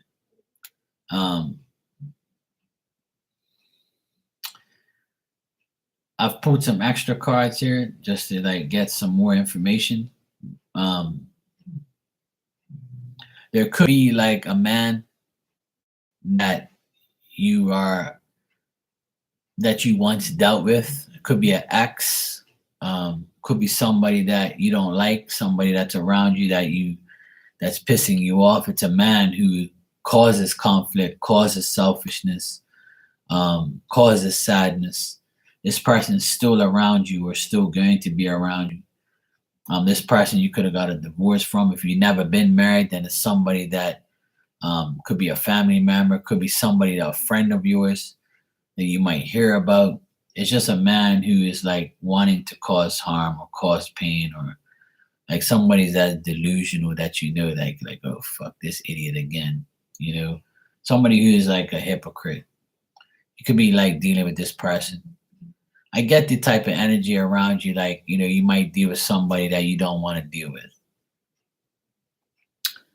And it's a man that I get here. Could be Aquarius, Gemini, or a Libra. Doesn't have to be. But the man that I get here is somebody who like wants to make people sad, or he does, so you avoid him. So it could be an ex, or it could be like, brother, father. Could be somebody that you don't like and you don't talk to. They could be like reappear in your life and try to say shit to you and try to be like conflict. It could be like conflict coming towards you from this person. Like this person could be like, why you don't speak to me no more? Or why you don't talk to me? Or what the fuck's your problem? Like what I do to you? Like why can't you do this for me? Or I talk to you and you ignore me? Or they might cause some type of conflict. Good night, Ninja. Take care. You too. Thanks for being here. I appreciate you. So it's just like a type of like passing by of conflict with this guy. He just wants to be an idiot. And he might just try and like cause you to like go off on him. And he might just be a pain in the ass. It's somebody who you could have like disowned or like ended your friendship with them, but they want to like keep trying to come back into your life. Yeah. Right. And I feel like today you're getting warning shots from this reading. Pretty much says if you're not dealing with them, they're telling you that these people might try to re-enter. So it's going to be up to you to say, hey, no. You're not coming back in my life. I don't give a fuck what's going on with you. It ain't happening. So this is like a warning from spirit that these people might reappear or try to appear and try to annoy you, try to, get in your life. Because as you know, and as I'm reading this, I'm thinking that you're like me. You're a person who doesn't really publicize their life. You do whatever you have to do, you succeed, but there's always those people that want to, let's test them out. Let's be Satan today and try to test Mark. Let's be Satan today and test Sugar Lynn. Let's go aggravate her until she fucking snaps, so we can make her miserable like us. But let's see if we can take her off our game because we don't like the fact that she's doing and reached her milestone and done what she's doing. So be aware that there's always the enemies lurking, because the devil don't want us to be happy.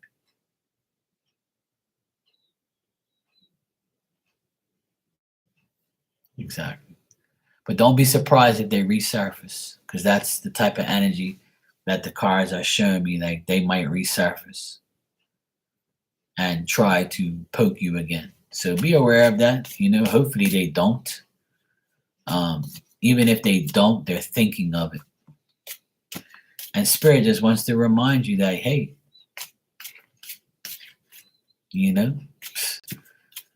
these people might try to come back. And people normally do come back when they see you succeed because they want a piece of the cake.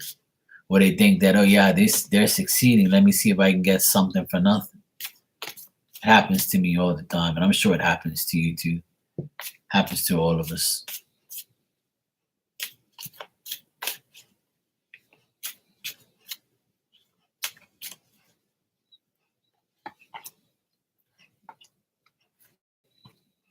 Yeah.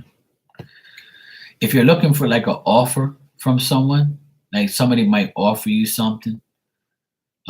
If it's to do with like a proposal or like a challenge or like a proposition, maybe, especially from a guy, but this guy's a good person. I think it's like business related. If you're waiting for like some type of proposition or some type of request, you might be getting that soon as well in the next coming days. You might be dealing with a businessman or somebody who like wants to give you some type of proposition or some type of deal, or somebody might give you an opportunity. It's coming from a man though, so I don't know what if you're doing business, if you're in business type of things, or you're looking for um, you're looking for something to buy or to sell or to be in some type of business situation. There's a man who's going to give you a proposition. Somebody going to offer you, or if you're looking for an offer, you're going to get it.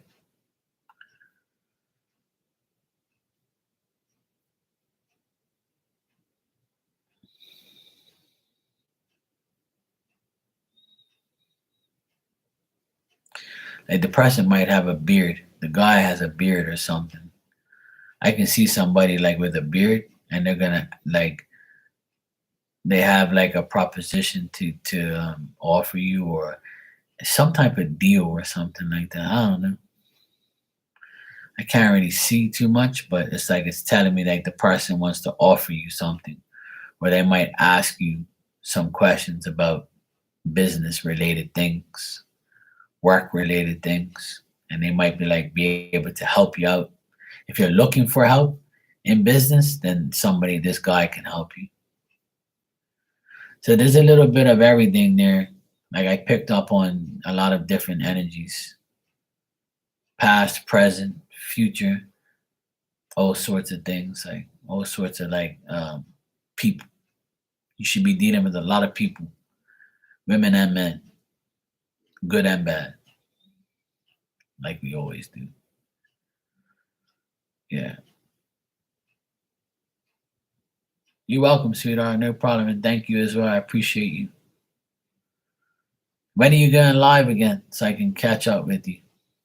I haven't seen you live yet.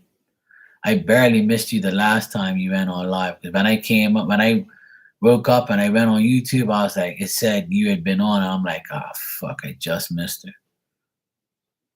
I think it was like on the weekend or something. It was Saturday or Sunday or something like that last week. I saw you. Well, almost saw you. Like I got the notification. I think it was a week ago or 2 weeks ago. I can't remember.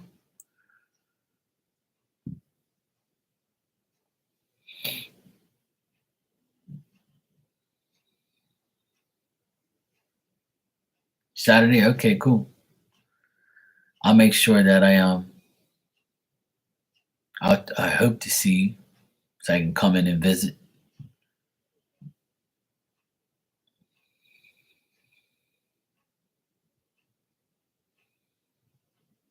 You're using my idea? Well, that's good. If you use my ideas, then you'd be good. Yeah, go for it, sweetheart. Hey, it's nothing wrong with that. And just remember one thing: say what you see and see what you say, and let it all out. Don't ever hold back. Whatever spirit tells you, say it. Right now it's 1:05 in the morning. It's past my bedtime. Yeah, it's 1:05 here in the morning.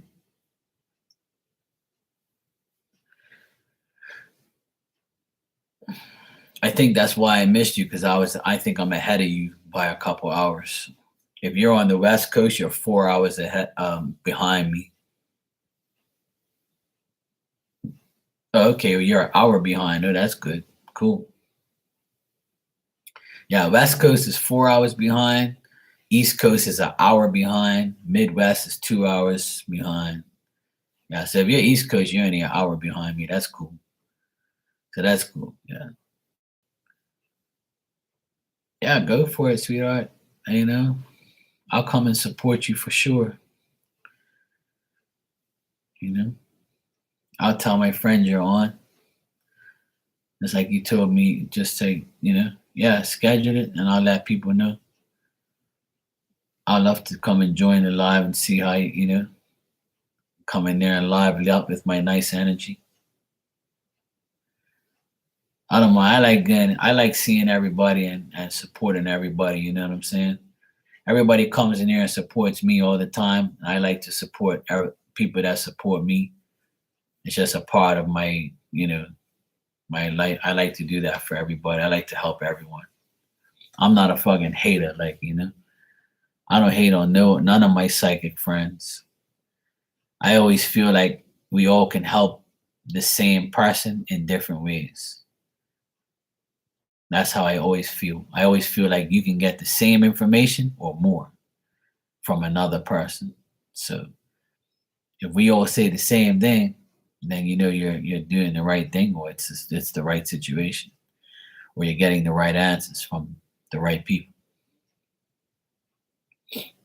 Yeah, I can tell. Yeah, and that's good. That's why I say the same thing. I've always supported all my psychic friends. Sometimes it doesn't reciprocate, and then I'm like, oh well, you're not meant to be in my life. Goodbye. It's that simple. Because for every person you get rid of, another person comes. So your reading could also mean that as well, where you've gotten rid of people, so now new people will come. So the more we get rid of people, the better it is. The more good people will come back. That's a fact. And that happened to me. That's happened to me all my life. For every person I get rid of, a new decent person comes back. It's like a reward for getting rid of the shit. You take out the trash, you put a new bag in the bin, right? When the trash gets full, you get rid of it, you put another bag in there. We do it every day, every week. Same thing we got to do with people. When people get too fucking nasty, yep, we'll put you in this bag, see you later. Next, new person. Yeah. Out of the 3.5 years I've been on here, some same people are here, and some new people, and some older people, and some people I don't talk to no more. It don't matter. It's a part of the whole game. It's a part of the situation. Don't ever fear to lose what doesn't serve you. You can't miss nothing you never had. And I always suggest and always tell all my psychic friends, believe in the message that you're getting. If you're getting a message, if you're getting that, when you turn over those cards, or you're hearing spirit, you're seeing, tell the truth. Just say everything that you see, because you never know what that person needs to hear. And when you're right, it builds your confidence up. If you say, fuck, I should have told him everything, or I should have said this, or I should have said that. There's no should have. You just do it right then and there. The best thing is to be honest, even if it's the shittiest reading you've ever done.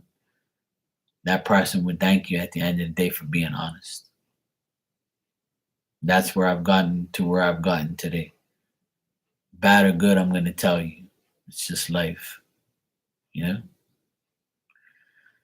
Believe what spirit tells you and you'll be successful. Never doubt it. Once you start doubting, you're not going to go nowhere. You're just going to be living in fear of telling somebody something. Don't fear nothing. Just keep saying it.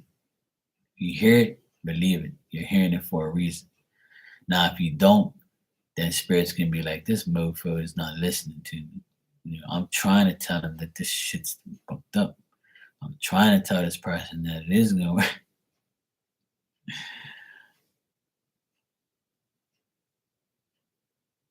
Yeah, and that's the thing. If you ask, you'll receive. But you have to believe what you're hearing. And you have to believe that spirit's got your back. Hey, Brownie, how you doing? How you been? I always suggest that to all my psychic friends, that believe in what you see and believe in what you hear, and just say it. Just shout it to the mountaintops, say everything you see.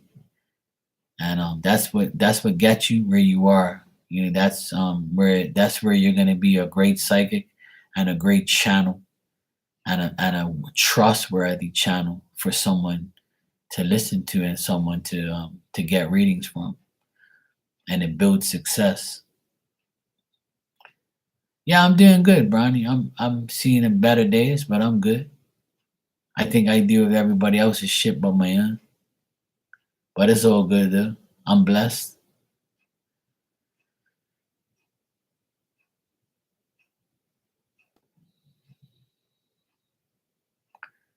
Okay, Lorraine. I guess you don't want me to go sleep today. Yeah, it's good. I'm alright. It's all good. I can't complain. I find myself dealing with everybody else's shit, not my own. I don't really have shit to deal with because I got myself. Once you get yourself to a point where you know you're happy with your life and you know that you can't change someone else, then you become better with yourself. You accept your life and accept that you just live to see tomorrow and go from there. Live to see the next day. Live to see the next day. All right, Sugar. I'll see you on Saturday. I'll be sure to come visit. I can't wait. I'm looking forward to it. Good night, sweetheart. Take care and thank you so much. I appreciate it. All right, Lorraine, no problem.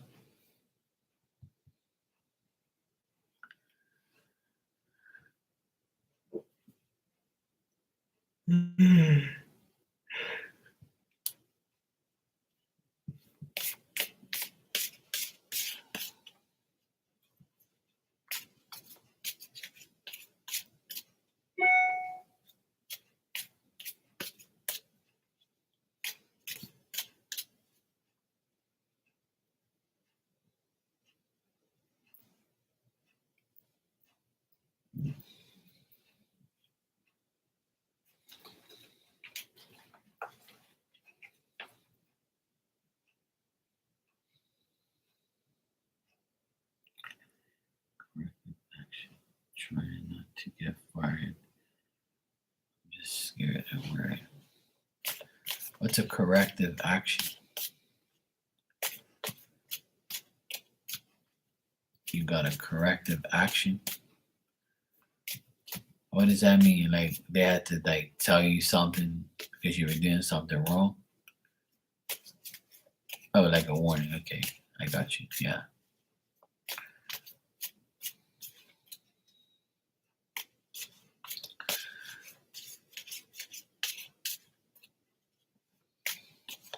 What?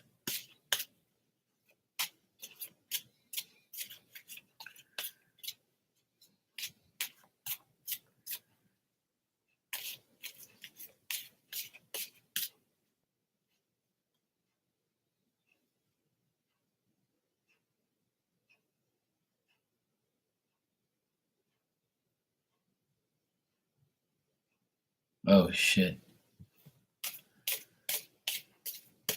That sucks. But they should tell you that before they turn off the power. They should be giving you a warning. Like they should say, "Hey, look, I'm gonna turn off your power a certain amount of time." They just can't turn off your power when you're like there. Okay, that's shitty. That sucks. Well, he should have called you. They should have called you. He should at least called you, All right, let's check, Lorraine. Sure, Brownie. Right after I finish answering Lorraine, I'll give you a card. Calling, if you can, they should at least call you. Say, look, if you're coming home, if you didn't answer the door, right? He should have said, well, at least let me call her and say, look, I'm gonna turn the power off now. Is that okay? Like, what the fuck? Like, that's weird. Like, you can't do that. If you're paying rent, they can't do that shit. Like, they should be like telling you, they should be warning you at least, or like call you. Hey, look, are you home? Because we're about to turn off the power. Fucking people, man. Nobody's got brains, I swear. They must leave them at home. Yeah, if you can get that proof, then you should be all right.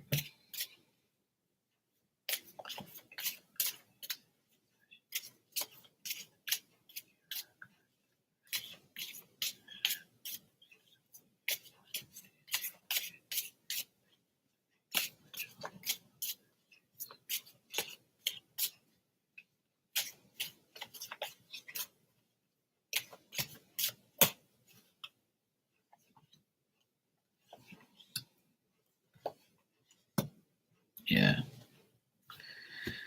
I can see that you're worried a lot, but don't worry. You're going to be fine.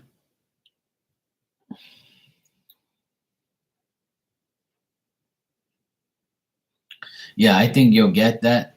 I think you'll be fine at the end of the day. Don't be disappointed. I know you're disappointed, and I know like um, you're not happy with what happened, but you're gonna be fine. Like your job is gonna realize that you were right and whatever. Not if you're dealing with a woman, then the woman's gonna make sure that everything's gonna be okay. There's gonna be progress from it.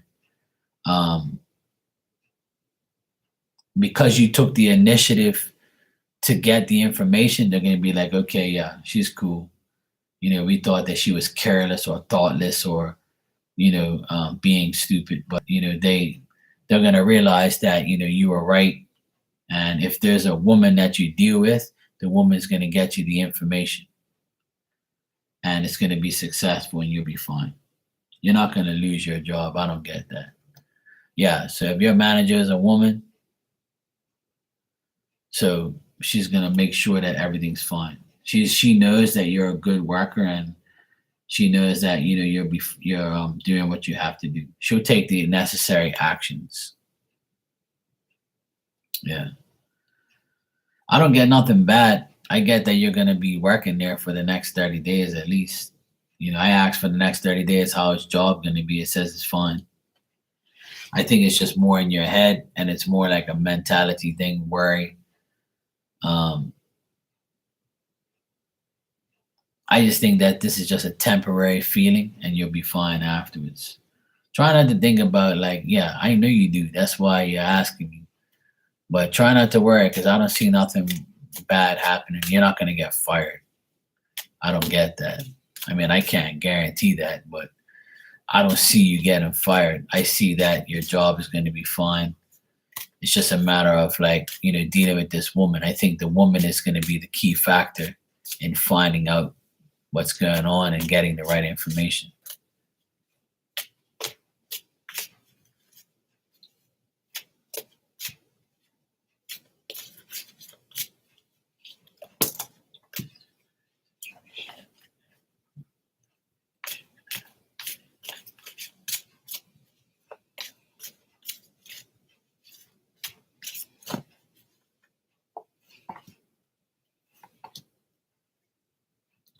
Yeah. By the end of this month, it'll be all solved. You'll be fine. There's going to be some delays, like from now to the end of the month. There's going to be delays of getting the information, but once they get the information, your job will be secure and everything will be fine. Just be patient. Like I said, I get a woman here that's dealing with the situation, and your job is going to be fine.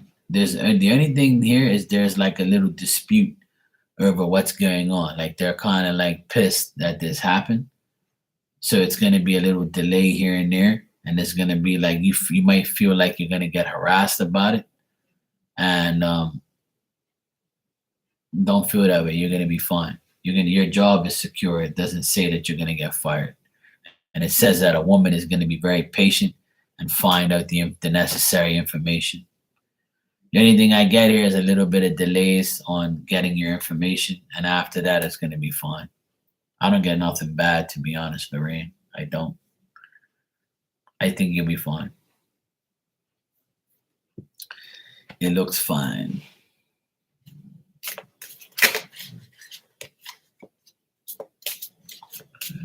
You're welcome, sweetheart. No problem. Keep getting a woman dealing with the issue. So, Don't feel that way, woman. Don't you're all right. There's nothing to worry about. Listen, if you didn't do anything wrong, which you didn't, right? Anything you did wrong today was you got me in trouble with Becca, but that's about it. Nah, I'm just teasing. Yeah, it's your landlord's fault. So he just has to clarify that happened. So that's cool. It's not like it's a lie, right? It's the truth. So what's the problem? You're good. You'll be all right. I would tell you otherwise. All right, Brownie, you want a message? I'll give you a message, Brownie.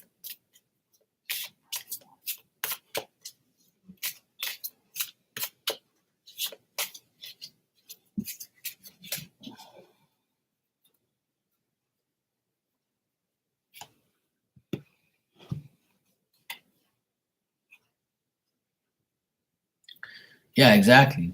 But all you really need is a statement from him. Like, even if you put him on video, like say, hey, can you just like do a video for me real quick? Look, this is my landlord, everybody. This is my landlord. His name is, John, whatever. And he's like, oh, hey, yes, I'm doing construction here and blah, blah, blah. I cut off the power this day. Yes, it's true. I'm sorry about that. Blah, blah, blah, blah, blah. Whatever. You can even get a video done up, which is even better. That's more proof. That's just a suggestion if you have to. Then you can send it via WhatsApp or email, and then that's it.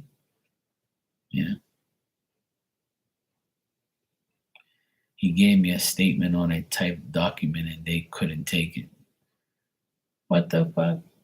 Like, make a damn video. So here you go. Take that shit. Brownie, your card is let go of the past. Remember that you have free will. And you have some doubts. You have doubts, but you also have free will. All right? But Brownie, let go of the past so you can move forward. Yeah, if you want to. I want to go to sleep, though. But you can ask your last question. And then I'm going to go to sleep. Nighty-night.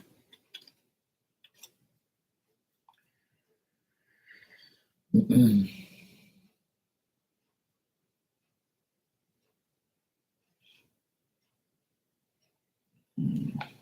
forgot I had this box here.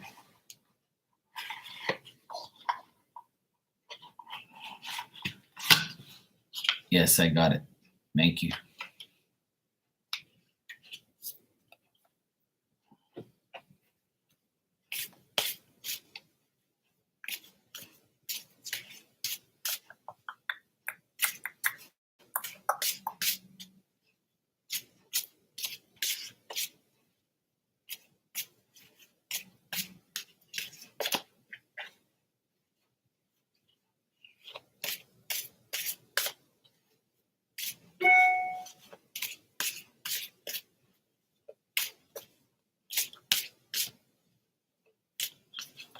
All right, I got it. Thanks. You said, can I get a connection from my aunt Liz? I'll think about it.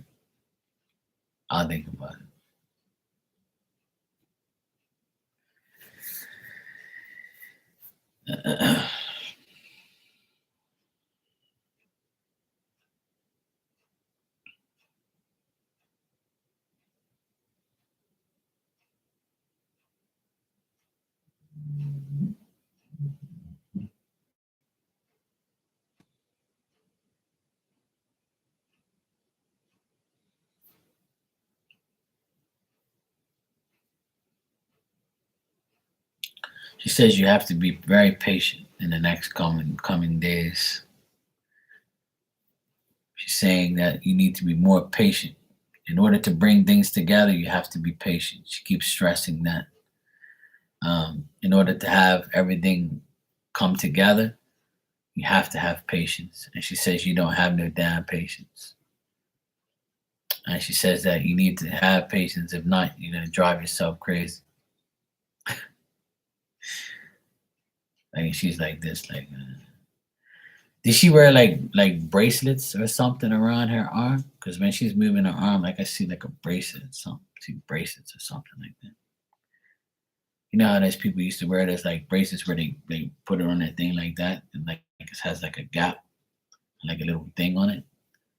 I just saw that. Yeah, she has like some cool bracelets. I can see her like dressed up. She has like bracelets on. That's cool.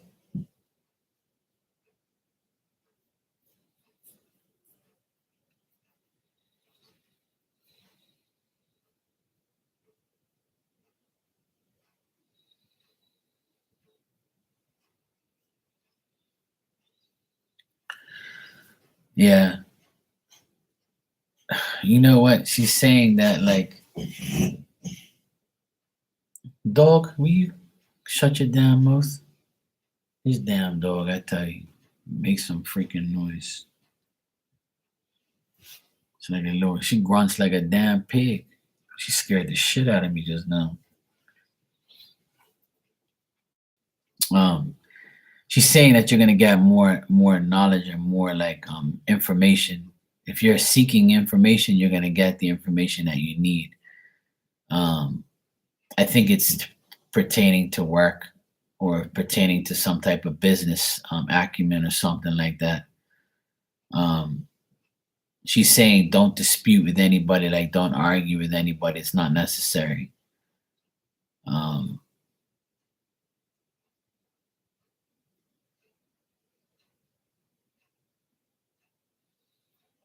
if you feel like somebody's jealous of you, then you're right. Somebody, she says there's some woman jealous of you around you right now.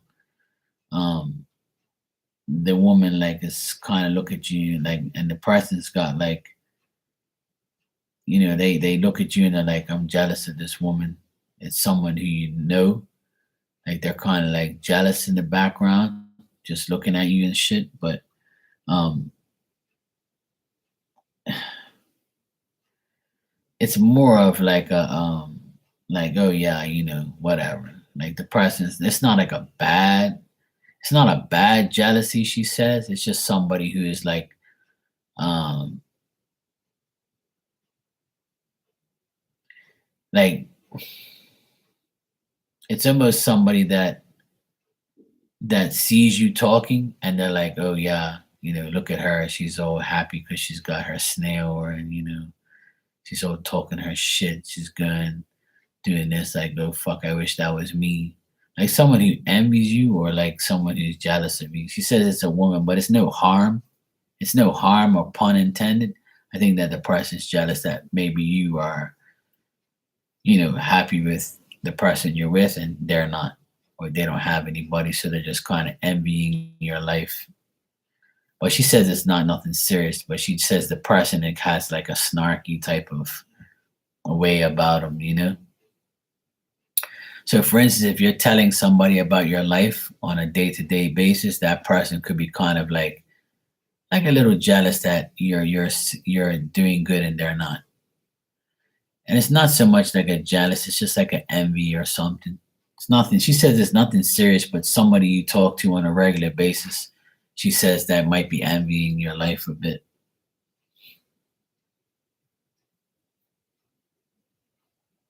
And the woman has like brown or dark hair, like long hair. But it's nothing serious. The person, like, they don't wish you harm. They just wish that they probably had the same type of luck you do or something like that, she says.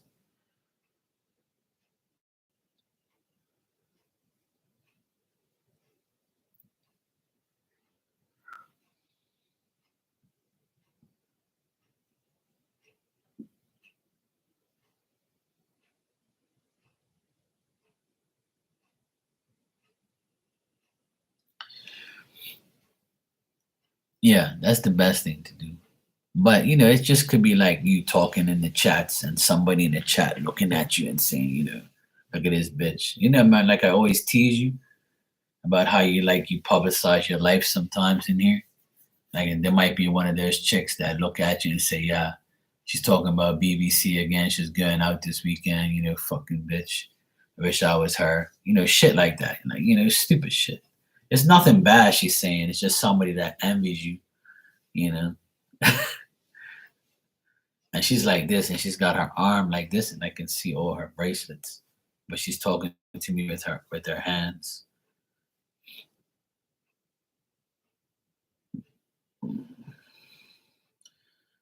Like where you work, like when you work, right? Do you deal with people in other countries or states? Like, do you deal with like other people, like when you talk to them, like other locations? She's saying there's going to be like communication with people in a work sense, back and forth communication, things like that. Ah, okay. Yeah. Not states, but a lot of people, like different people. Yeah. Yeah, I'm just thinking that it could have been people all over the place.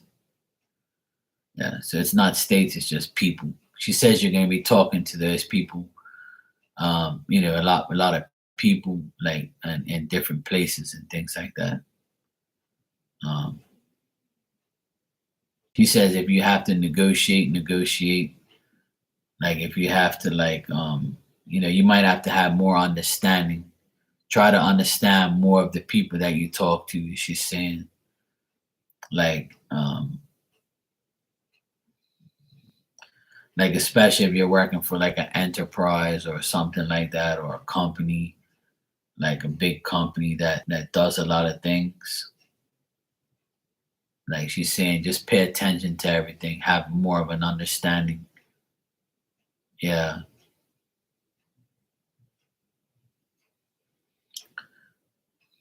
Like they're probably like she's saying the more you learn or more knowledge you get is better for you. So that way when you're in these like gatherings, meetings and shit, that you don't look out of place, or you might feel out of place sometimes. So if what it's either one or the other. If you're feeling out of place, she's saying get more knowledge or get more information. And if you're not feeling out of place, maybe people need to understand, or maybe you want to understand more of what's going on so you can get more like knowledge or something like that. She said, like she's saying, like make your like she's saying, like put like how people like take a stake and they put it in the ground and go bang and say, yeah, I'm here. Like she wants you to make your mark. You know what I mean? Not this mark, but she wants you to make your mark. Like put your foot down and be like, hey, can I know about this, or can I deal with that? Like, you know what I'm saying? She wants you to feel like you have a say in the meetings and in like your work area.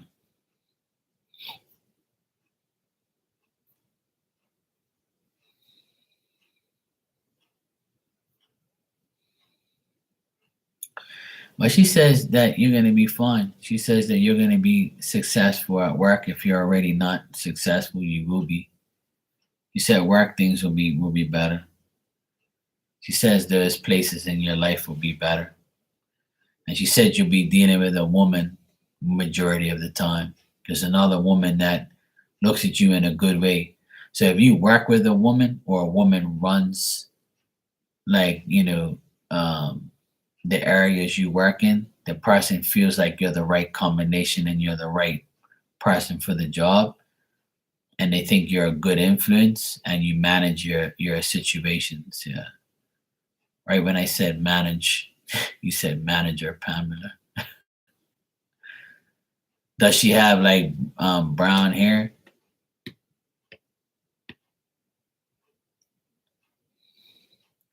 Even if she doesn't, I feel like it's a management, a person who manages.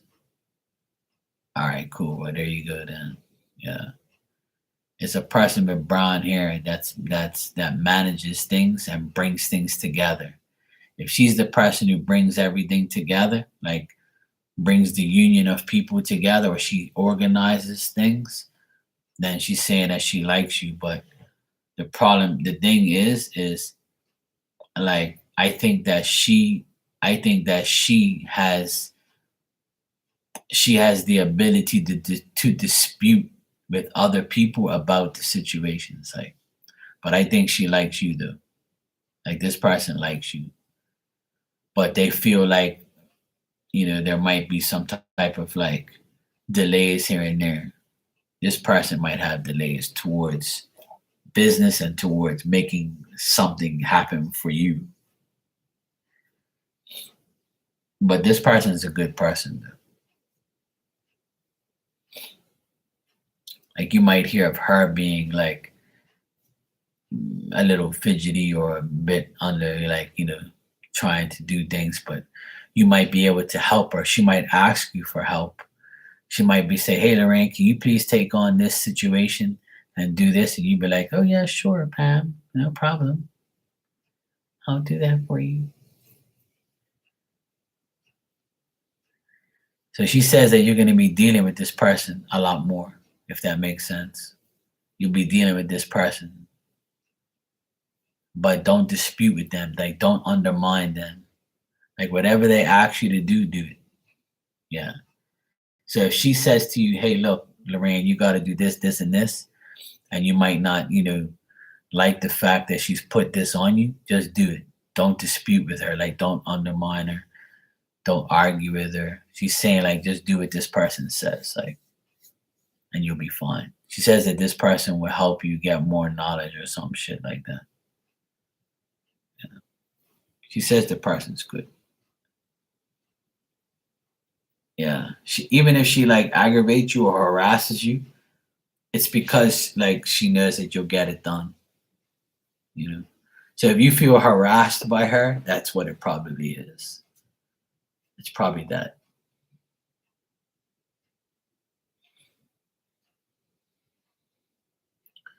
Oh, nice, Brownie. Sounds good. I like cheeseburgers with bacon and mushrooms and raw onion. That's what I like on my burgers. And mayonnaise, no ketchup. If I'm having a burger, I want a cheeseburger, bacon, mushrooms, raw onion, and mayonnaise. And people will be like, "Ew." I'm like, that's yummy. That's my burger. That's the best burger for me. That's what I like on my burgers. Everybody's like, "Ew, I want mushrooms on my burger." I was like, well, that's your problem. Mushrooms help your immune system. You just don't know it. Mushrooms are a fungus. I eat mushrooms almost every week. I love mushrooms. I made a homemade pizza yesterday. Mushrooms, sausage, and bacon, and lots of cheese. Yeah, I don't see nothing bad, Lorraine. I really don't. Even the carbs and the mediumship, I got positive on both ends. It's just more of, I think you worrying. But once you get the proof and once like they see that, it's not really a big deal, you'll be fine. I don't see you getting fired or anything like that. But it all depends if you're a good girl. 'Cause you're naughty at times, so you never know. Just that's why they're saying that's why your aunt saying don't dispute with them, don't argue with them. Just let shit happen. You know what I'm saying? Oh, great, Bronny. Then we're gonna be friends forever. If you love mushrooms, then I love you for loving mushrooms. Yay. There's always more room for mushrooms. Yeah, my type of gal. Oh, we'll be great. We'll have a great dinner one day. Yes, can I help you, ma'am? Yes, we would like mushrooms. Oh, great. Mushrooms for you and mushrooms for you.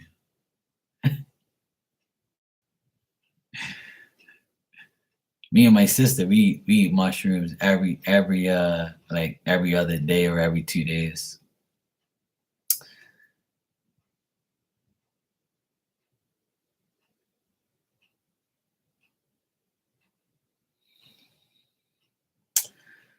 That's why you gotta stop worrying, woman. Just stop worrying about shit you can't change and stop worrying about things that is not necessary. See, because you worry, you're gonna bring that worry to yourself all the time. The more you worry, the worse it is. You gotta go to sleep with no conscience. You gotta wake up with no conscience. Just know that what's gonna happen is gonna happen. By worrying, you're not gonna solve anything. I learned not to worry no more. I never worry no more. I don't worry about shit. I used to be a worry freak too, but there's nothing to worry about. There's nothing to worry about. Only you can heal those worries by not worrying, because worrying just is not worth it. There's nothing that you should be worrying about. You're too young to be worried, and there's always a way out. Exactly. So that's why there's no need to worry. And the reason that happened is to put you in the worry. So if the less you worry, the better, the more you'll get, you'll get your answers. The less worry, the more answers you get. The more you worry, you won't be getting the answers you need. All right, capiche? All right, it's late. I need to get to sleep. And I had a really good night. I've been on here for almost 4 hours. I can't believe it. It was 4 hours I've been on here. Holy shit. And I came on early and I'm still on here. Things I gotta do. Good night, sweetheart. Take care. Brownie, take care. Enjoy your burger. I gave you cards. I gave you 3 cards, sweetheart. You didn't see them? I gave you 3 cards. You didn't get it? I think I still have them here. Hold on a sec. Yeah, it's right here. I got you 3 cards here. I even put them back in the deck. See, look. That's cool. I'll do it for you right now. Look, it said, let go of the past. You have doubts and free will. Those were your 3 cards that I pulled for you. Because you were the last person I gave a message to. So these are the 3 cards. I remember them. You can go back and look, but these were the 3 cards. Yeah. Let go of the past because you have doubts, but you have free will to get rid of that. All right, sweetheart? So good. You were making a damn burger instead of listening to your message. See? It ain't my fault, but because you love mushrooms, we're good.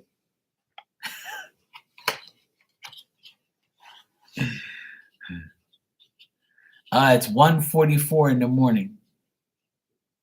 Nah, that's all good, Bronny. So good. It's 1:44 in the morning. I should not be on here this late. I should be in my damn bed. But it's all good, though. I had a good time tonight. I really needed everybody to be around. I've had a tough week.